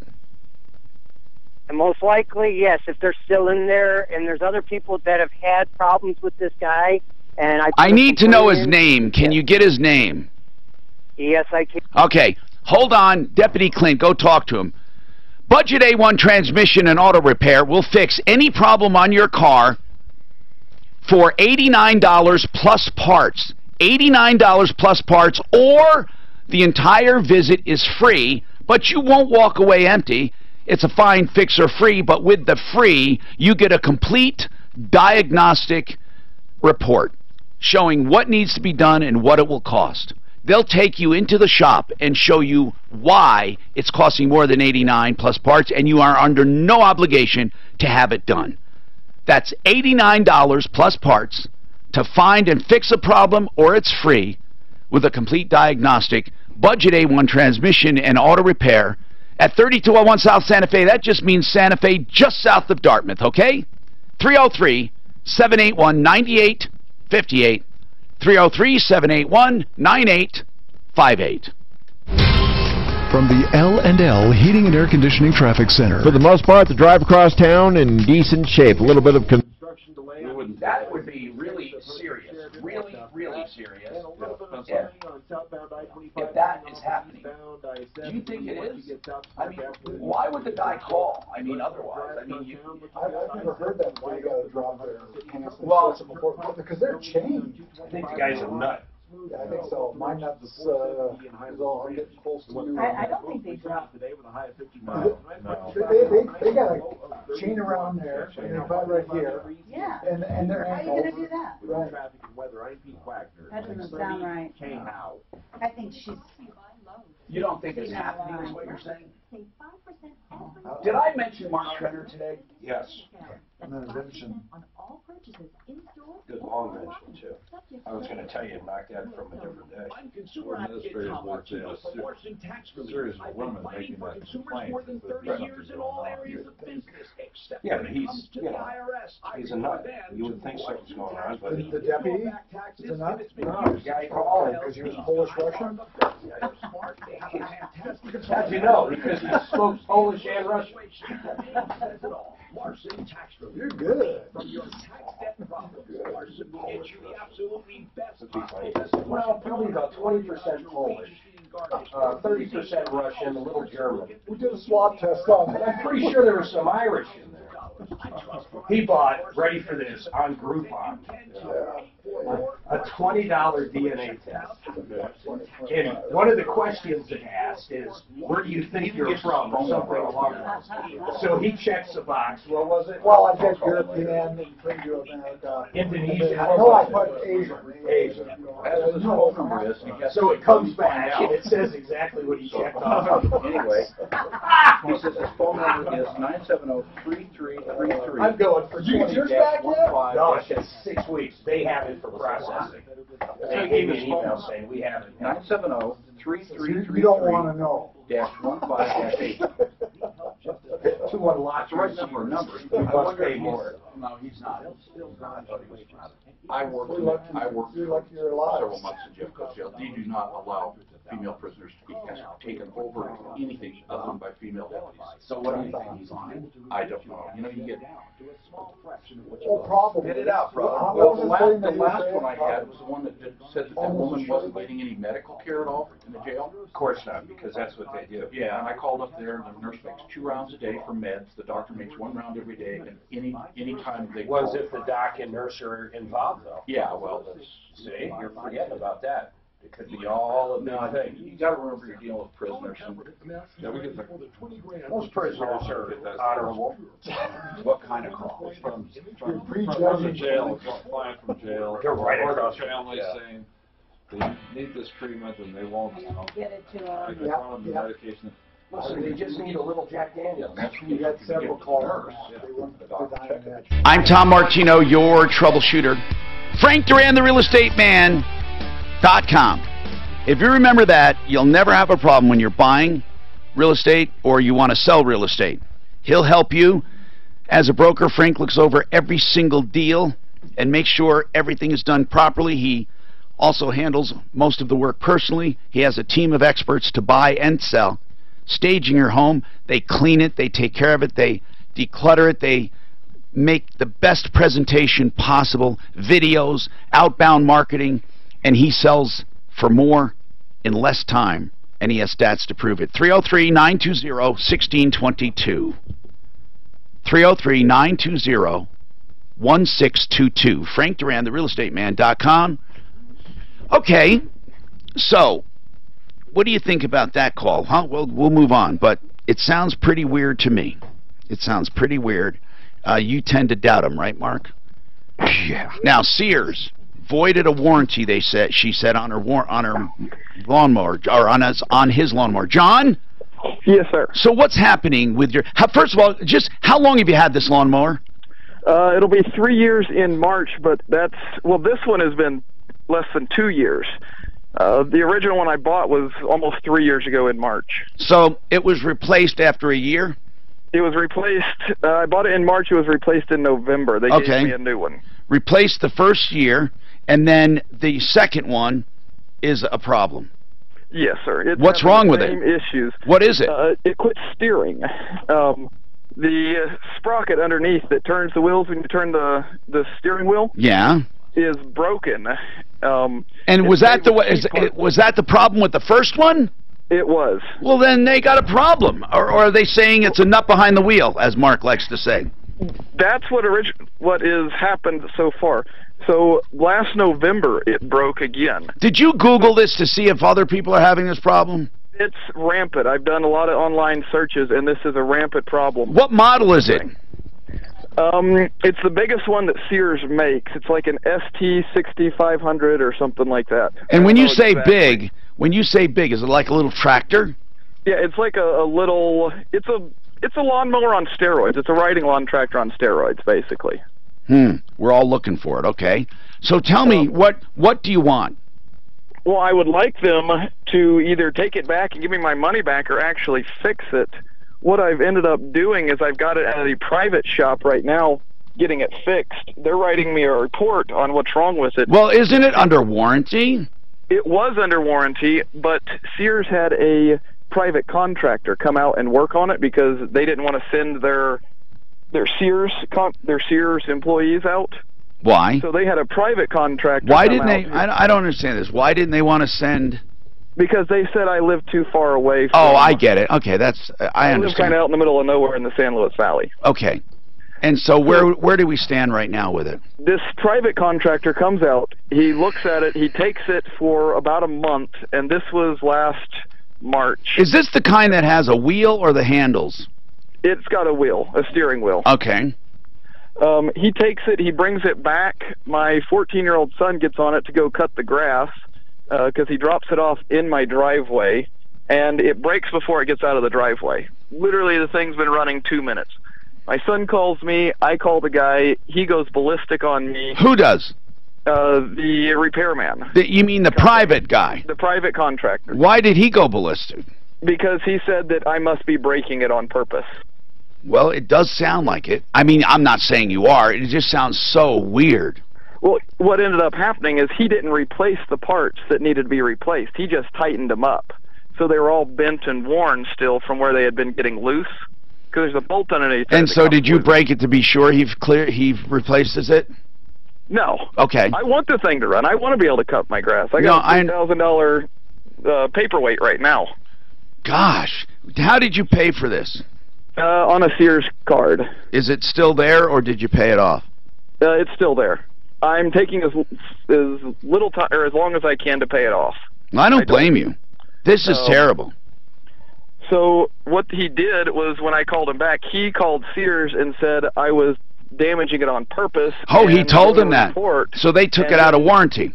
Then they voided my warranty, never called me. I called them back. I scheduled more appointments for 6 months. I scheduled appointments, and they wouldn't show up. How much I would was call and this? Schedule another appointment. How They much wouldn't was show this? up. How much? How much? Yeah. It was under warranty, so it shouldn't have. How cost me much anything. was it to buy? Oh, about $3,000. Golly, there! You said a $3,000 paper. And how much is it to repair right now? He doesn't. The company is supposed to be getting back to me. They think it's going to be around $400 or $500. Well, Okay. I'd pay it and then sue him. No, I would sue him for the whole thing. I'd sue him For $3,000. It's out of warranty. He got use No. of it for. I would sue him. I would sue him for the value, saying I got no value out of this because if he gets it fixed, it's going to happen again. He's got a record of this breaking time after time after time. And I think you just drag their asses to small claims court in your county. What county are you in? Castillo County. Castillo County, you're going to make the argument the transaction took place there. Or no, where did it take place? Pueblo County. That's where you'd have to do it. But okay. I think really he'd get their attention, Mark. Well, they might not even show up. That's good. Yeah. That's what I was hoping. If I take them to small claims court, would they not show up? Well, if they do And show then up, they're going to show up with an attorney. Yeah. But Mark, he needs the registered agent, right? Yeah, but Sears, that's going to be easy, man. So listen, you may want to get bold. Now, we do have contacts at Sears, but this guy has given you the death blow saying you're doing it intentionally. And what do? We say, no, we don't know you. I mean, we can't. In other words, that's a dispute that is not for the phone. I mean, it's something that, man, this just is crazy. I recorded their messages, and I told them I was recording, and got them saying that they voided my warranty, and they didn't have to call me to tell me that they would no longer work on it or anything. And by the way, way, you don't have to tell anybody you're recording them in this state, as long as it's one party. So listen, you have an interesting situation. You didn't pay it on your credit card. So what you could do is not pay it and let them come after you. But you don't want it reported on your credit. Yeah. Well, not only rather that, not but have it on my Sears probably has a bank that does that. He's not going to be... Sears probably got paid on this. I mean, I don't care if it's a Sears credit card. It's either Barclay or Chase or somebody. Yeah. They have a company that they, third party out for all their Sears lines of credit. I looked. I don't see any $3,000 mowers, and I've looked. I'm going to look at some more, but I bought a little riding tractor from them probably 15 years ago. Never had one problem. Yeah, they're getting up in They price. used to be great, but there's a reason that Sears is going downhill and nobody uses them. Downhill, they're going. They'll be out of business within 5 years. They'll be totally gone. Mm-hmm. So, absolutely. Why'd you decide to get one of those? Because I needed a lawnmower and I had a Sears card. Okay. So I went with them, thinking, Sears has always been a good brand and stood behind their stuff. Yeah, I see the $3,000 ones. Wow. Big. Okay, so listen. Step one. Let's contact Daphne. You have talked to Sears before, haven't you? Are you the one that talked to Sears? I think she got a fridge for some guy. Yeah, I have a contact. At least talk to him, and then she bird dogged him so long they gave him a fridge. Tell him right up front that this guy was accused of doing this to his stuff, because they're going to find out. And then, we'll just have to say we don't think so. I mean, at this point, I don't think the guy would go through all this trouble just to break it. I don't get why he would do that. And that seems like an easy way for them to get out of it, and it doesn't sound good to me. The Raleigh House has a special number to call. It's not a crisis line. It's an information line. It's open to the entire community for any question you have on addiction. No questions are off base. Why? Because we decided when we were going to advertise for the Raleigh House that we're not going to advertise for the Raleigh House. They are a premier addiction treatment center, and they will get enough people by simply giving information, because people will shop around.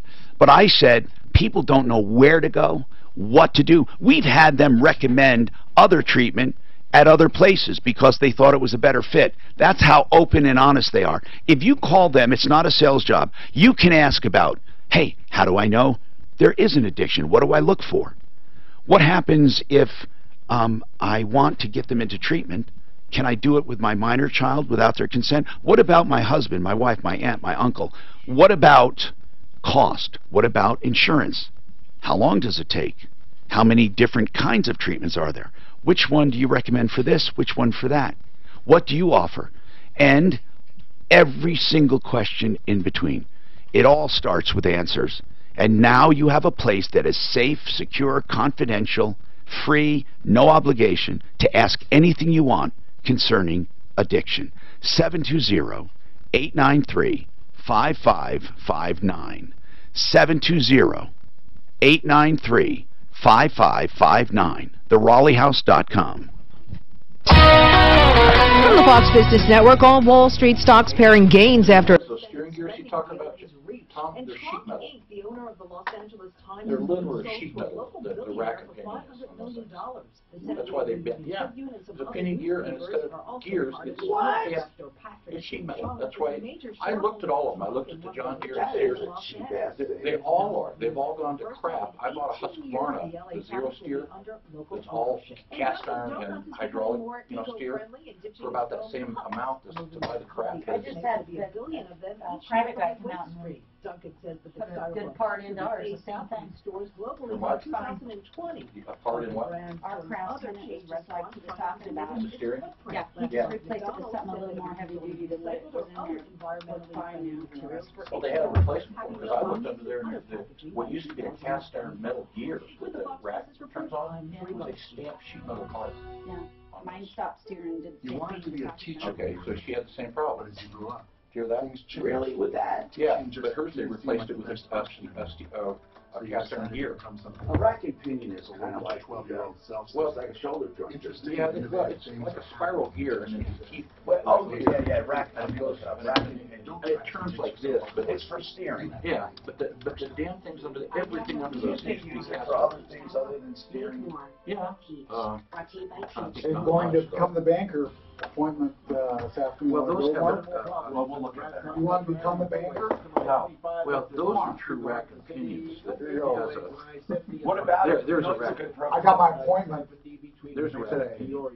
But that part is okay. Oh, okay, that's so how do they do it? But that part right there is going to be a switch up is a stamped sheet metal part that looks like this. Come on. Wait, this part is sheet metal. How do they get teeth in sheet metal? It catches the other gears. They literally have a flat piece that's bent like why would you? It's just if we could pull it up. This thing here. So basically what this is, I say it, raw IRA with an insurance policy. Yeah. That's what this says. Yeah, but your first question is the biggest question. This is really rack. Yeah, that's true. Because this is the rack, right? Yeah. I guess what I was saying is, but it's not really a straight rack. Let's take like your kid. It has a hole here. Right, point, and that's how I would put it on the kids. If you could get the teeth roll across that. 20 years old, not very far, right? The steering wheel. You don't need a hole. Sure. Yeah. But you know the zero steers that you talk about? $250,000 policy. Those things For first of all probably last. less than, it's What are they in differential braking? $100. Well, it's differential hydraulic. Oh, motors. Not quarter. No, I mean $100. Yeah, you got a hydraulic motor that makes the one wheel go forward or backwards, just like a Bobcat. You know what? I don't have life insurance. Zip around in circles, they're fast as hell, and they're all cast. Mine was locked in for 30 years. Well, that's what you see the commercial. It went to 80, goes to 80, right? On now, the zero steers. 70.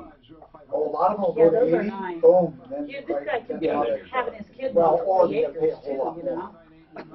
I mean, way over you. Look at that. Look at the John Deere, they sell at Lowe's. I can just made China. kind of explain it. Those are just my They own. have that same sheet metal. Not a complicated. The rates definitely change. No. And not the document. I'm Tom Martino, your troubleshooter. Let's talk about cases when it comes to personal injury. Quick question for Terry Rector, Rector Law Firm in Colorado Springs. He's in practice with his brother. And wasn't your father-in-law? My father was district attorney. For how long? From 1957 to 61. Wow. And let me just tell you, back then, the 4th Judicial District, came all the way up to Arapahoe County and all the way to Burlington, all the way to the Kansas line. He had 6 deputies, and they could have a private practice on the side. This is a small. Is your father still around? No, he's passed on, but I've learned he was a great lawyer and learned many things from him. And now, cases. You and your brother have a 2-lawyer firm, is it? That's correct. And then you have paralegals. Paralegals. So when people have a big case, and they look in the phone book, there is no phone book, you know what I mean? They look, they start searching, and they start looking for a firm. Why do they feel they need a big firm? Do they? Now, I know there's something called partnering or co-oping, but how do you handle those really? I'm talking about somebody walks in your door and you know it might be really, really big. That's a good question. We, first of all, I've been practicing for 37 years, my brother 41, so we are just as well equipped as litigators as anybody. With knowledge of the law, yes. Knowledge of the law. What about just hitting the ground running and all that? For that, admittedly, we may work with another firm. Sure. Because they have a war chest. Right. Because the client simply can't front the costs. It's just the reality. It does cost a lot of money, doesn't it, to front? Sometimes. Even on medium to large cases, right? Absolutely. Like what could you expend on a good case that you have? Well, you could over go a year. 30 to 150,000, something like that. Gee, even on a smaller scale. Well, we had one recently, about 30,000, and that's a lot of money. No, it is, because you have to front it, and if you lose, you don't get anything. We don't get anything. And the client doesn't pay it. We forgive it. You forgive it. Wow. We're permitted to forgive it. The client's always responsible for the costs, and that's required by the Colorado Supreme Court. Sure. It's actually. No, technically you're right, because they don't want attorneys. They don't want attorneys bankrolling and paying people. That's why they make. But you just hit it. But there's nothing to prevent you from forgiving it. Absolutely. So we take a lot of pride in focusing on the health of the injured party, making sure that their medicals are handled in the proper way, get the anxiety off their shoulders. Yeah. But if we need to team with for a firm for a bunch of reason, investigators and researchers, you got them. It doesn't go to the detriment of the client. They still pay the same percentage, fee, right? Percentage, and the client then has to approve the respective shares between the two firms. Not unusual at all. So we're not limited just to Colorado Springs, where we can cover whatever you need, state and whatever we need. And so the belief that you need a team of lawyers or the all respect to my colleagues, the downtown. No, sometimes, in fact, you don't. In fact, I'd rather have somebody overseeing my case, employing other attorneys and bring them in, than just having one big giant firm where I get lost. Pat, talk to me. I am so sorry that you've waited. I just saw this thing that you had limited time, and I didn't realize that at all. I just overlooked it. What's going on with your dental office? That's no problem. What's going on? Why are you due a refund? Let's get right to the meat of it. Okay, to the beat of it. I got some bad dentures. I had to have my old denture and my old partial remade because the two dentists that I went to see to get a new denture and a new partial broke my old denture and my old partial so that I could not wear them. And I was assured. And this this dental office took responsibility. That fight was already won.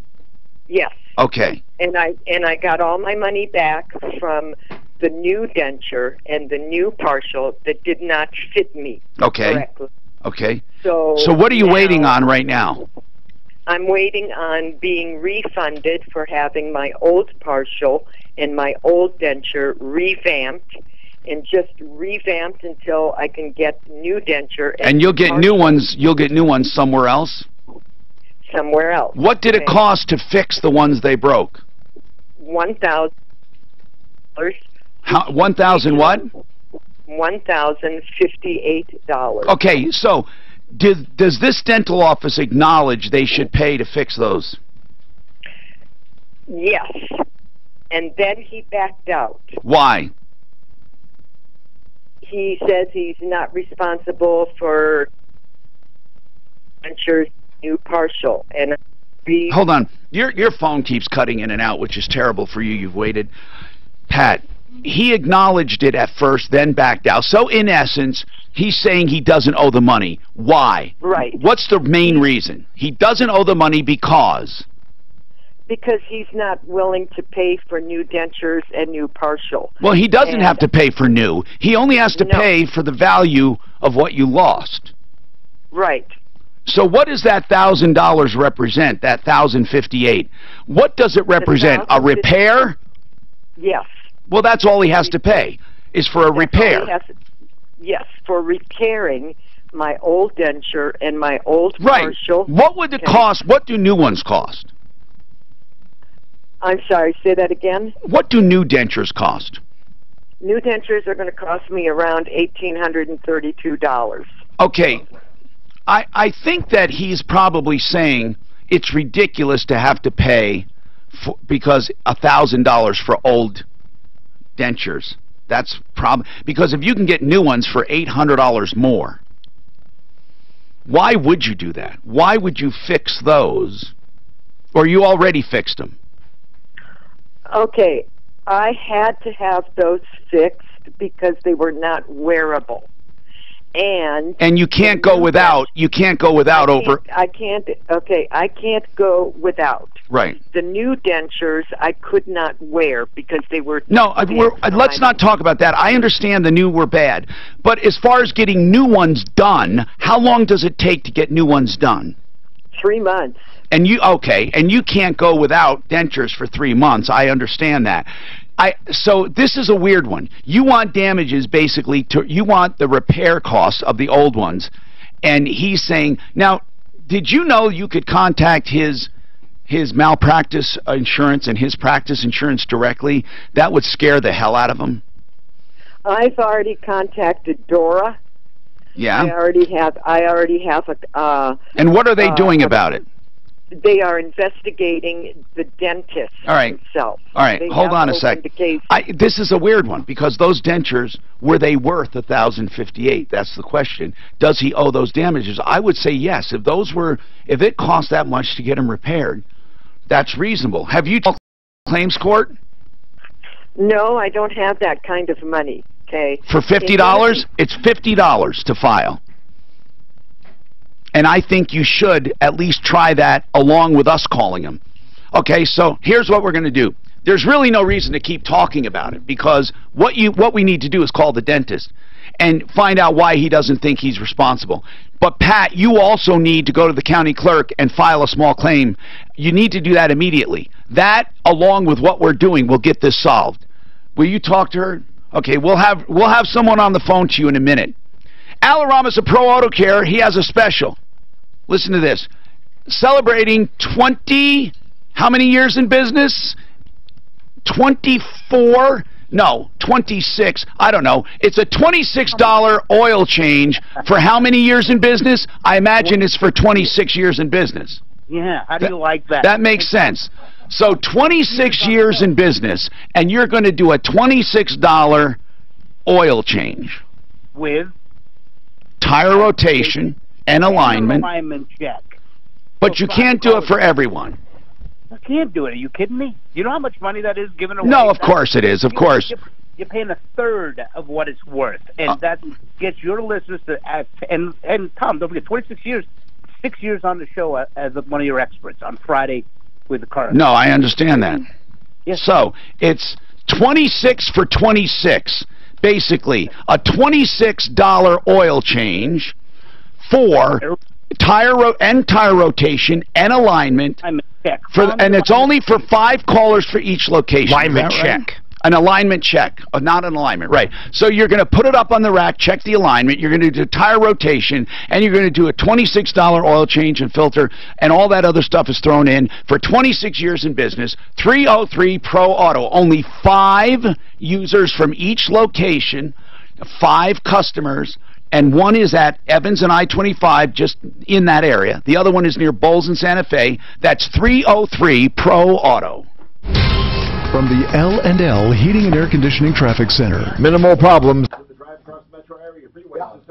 if you've got an email from her already that get the information from.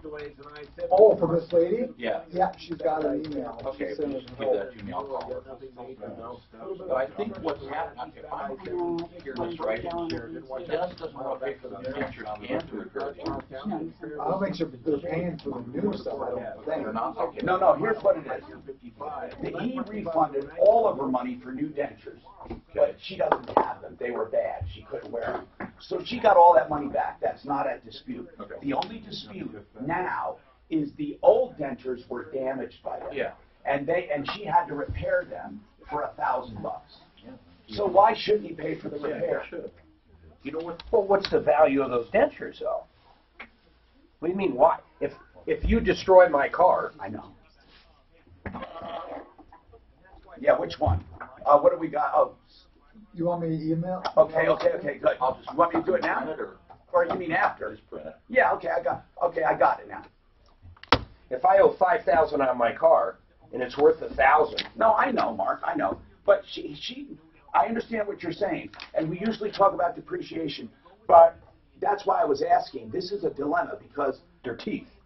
She can't eat. And to have new ones made, takes 3. There's blenders and straws. Even if, let's say, the value was $500, the value because of depreciation, it's going to take 3 months to get new ones. She can't go without for 3 months. That is a damage that she incurred. Yeah. So she needs to be made whole, meaning to fix those. Unless if he's saying I could have fixed those for $300. Now that's different. That's right. Temps cost that much too. Oh, that's the other thing. Why not just give her temps while she's getting the new ones? Those are they cost that much? No, they wouldn't. Temps? I thought temps were like $300-400. I don't know. I don't know. I don't I'll see. Find out. That's the thing about Wait a minute. devices. You don't Mark, know? They don't take into consideration. I should have mentioned that. They don't take into consideration depreciation for medical devices except where there's a life expectancy. They really don't. Is there a life expectancy? No, what I meant dentures? was like a pacemaker or something that literally has to be replaced. Yeah. There have been people that had their pacers damaged by electronics. I'll probably go to Mexico and get it done. Get what done? The full implant thing. Well, so hold on. If you had a leg that was fake, like a robotic leg, and someone broke your robotic leg and it took 6 months to make a new one, are you saying they would have to pay for what for that 6 months? Temporary, like a car rental. A temporary leg. Yes. Or a pair of crutches. That you could argue it's a loss. I mean, if you're without a car, that car rental is not considered part of the loss. Because if your car's worth $3,000, but the rental costs $500, they don't take the $500 from the $3,000. No, of course not. Then that's added to the loss. Yeah. She could make the argument this is an added loss. This is akin to renting a car, basically. She has to have teeth while they're making new ones. I mean, I don't see how the hell he can get around it. He owes her something. Well, thanks, Hi, Tom Martino here. Let's go right to the phone, 303 713 Talk. If you're looking for home improvements, GenesisTotalExteriors.com. And you'll wait because he's busy, but you won't get ripped. GenesisTotalExteriors.com. Okay, so let's talk to Jeff. Jeff, what's happening? Yeah, Tom, how you doing? Good, man. What's going on? Hey, my daughter moved in with 3 girls. Uh-oh. They each had to sign a contract. Right. 2 months, things went bad. 5 months, things went toxic. We moved them out. Okay, 3 roommates. Okay, did they all move out? No, the other 3 are there. And when she moved out, they talked to the apartment complex, and they said if you give a 60-day notice and then pay another month's rent, we can let everybody out. She said, okay, that's the way we'll go. None of that matters at all. None of it. Okay. If it's not in writing, do you have a written lease? Oh, yeah, they've got a lease. That's what the apartment complex, and we'd have it in writing before they No, do it. Anyway, each person has a lease for the entire place is the way it works. yes. So, what is your question? How does she get out? Well, she can't unless they sign a brand new lease. She's on the hook for that lease. Unless she makes a private deal with the landlord, and that landlord approves it. If the landlord doesn't approve it in writing, she's not out. That means any damage to that apartment, even if she's not living there, or any unpaid rent, or anything stemming from that lease will, and it won't even be split in thirds. They'll go for the lowest hanging fruit. They'll go to whoever's easiest to collect from, not necessarily splitting it in 3. Yeah. Or 4. Okay. What if she could get everybody evicted? What's that going to do to everybody? Well, she's going to have to bear the cost of loss for the eviction, her part, or all of it. It depends. Are these other people deadbeats? Are they adults? Are they under 18? How old are they? They're 19, 20. Okay, they're all going to be personally responsible for everything. Now, what the landlord can't do, if they have $3,000 in losses, or 4, he can't collect 4 from each one. He can't over-collect, but he can collect any amount from any person he can get. He doesn't have to allot it fairly. He doesn't have to divide it. He can just go after the money and get the money wherever he can. And God help her when she goes to rent another place and there's an eviction or anything on there. That eviction is hers. It's not just theirs. It'll be hers. There are there are 4 girls altogether, right? Yeah. Okay. They better do something, because the 3 that are there, if they don't pay her share of the rent, they're all going to be in trouble. Now, they did that this month. Can they come back and sue her for the next 6 months? Of course they... Well, hold on. They did what? They paid partial rent? They paid their rent plus hers. Oh, they did? Yeah, she signed a paper. I don't see how they can sue her, because unless they... no, the other girls could sue her for her portion. Well, they don't really have an agreement, but they could argue that unless that lease says... Do they have a written agreement among the 4 girls? No, they don't have a written agreement. I don't know how they sue her. I mean, they could sue her for anything, but that lease names her. They could maybe say they're a beneficiary to that, a third-party beneficiary to that lease, and get some money from her. Well, they are, and it's evident. I mean, it's almost common sense. But it doesn't break it down, Mark. What if they say, okay, you're a third-party beneficiary for what? The whole lease? You paid the whole lease. What loss is there? There is no loss. You say, well, it's a loss to me. How much is it to you? There are 3 of you. Who's apportioning that, and where's that agreement? You can't just go writing law or writing an agreement because you don't like it. I mean, it's a pain in the ass, but... There is no breakdown. A judge might say, oh, logically, you should pay your portion. That might happen. It's a court of equity. But it's not as easy as it sounds, Jeff. It's a cluster, you know what. The management had said, 60-day notice and pay 1 month. It doesn't matter. Okay, so 60 days notice 1 month. That means, did she give 60 days notice? She gave hers. The other and did she pay a month? Did she pay a month's rent? No, she wasn't going to do that until the other 3 signed the paper. Well, listen, then he can say he changed his mind. Jeff, that isn't in the lease. You have to understand that. If he goes along with it, fine. If not, it's not in the lease. Save all your problems for me. When it comes to servicing your car, he said, she said. Okay. How many times do we hear that? He said, she said, they said. They assured me.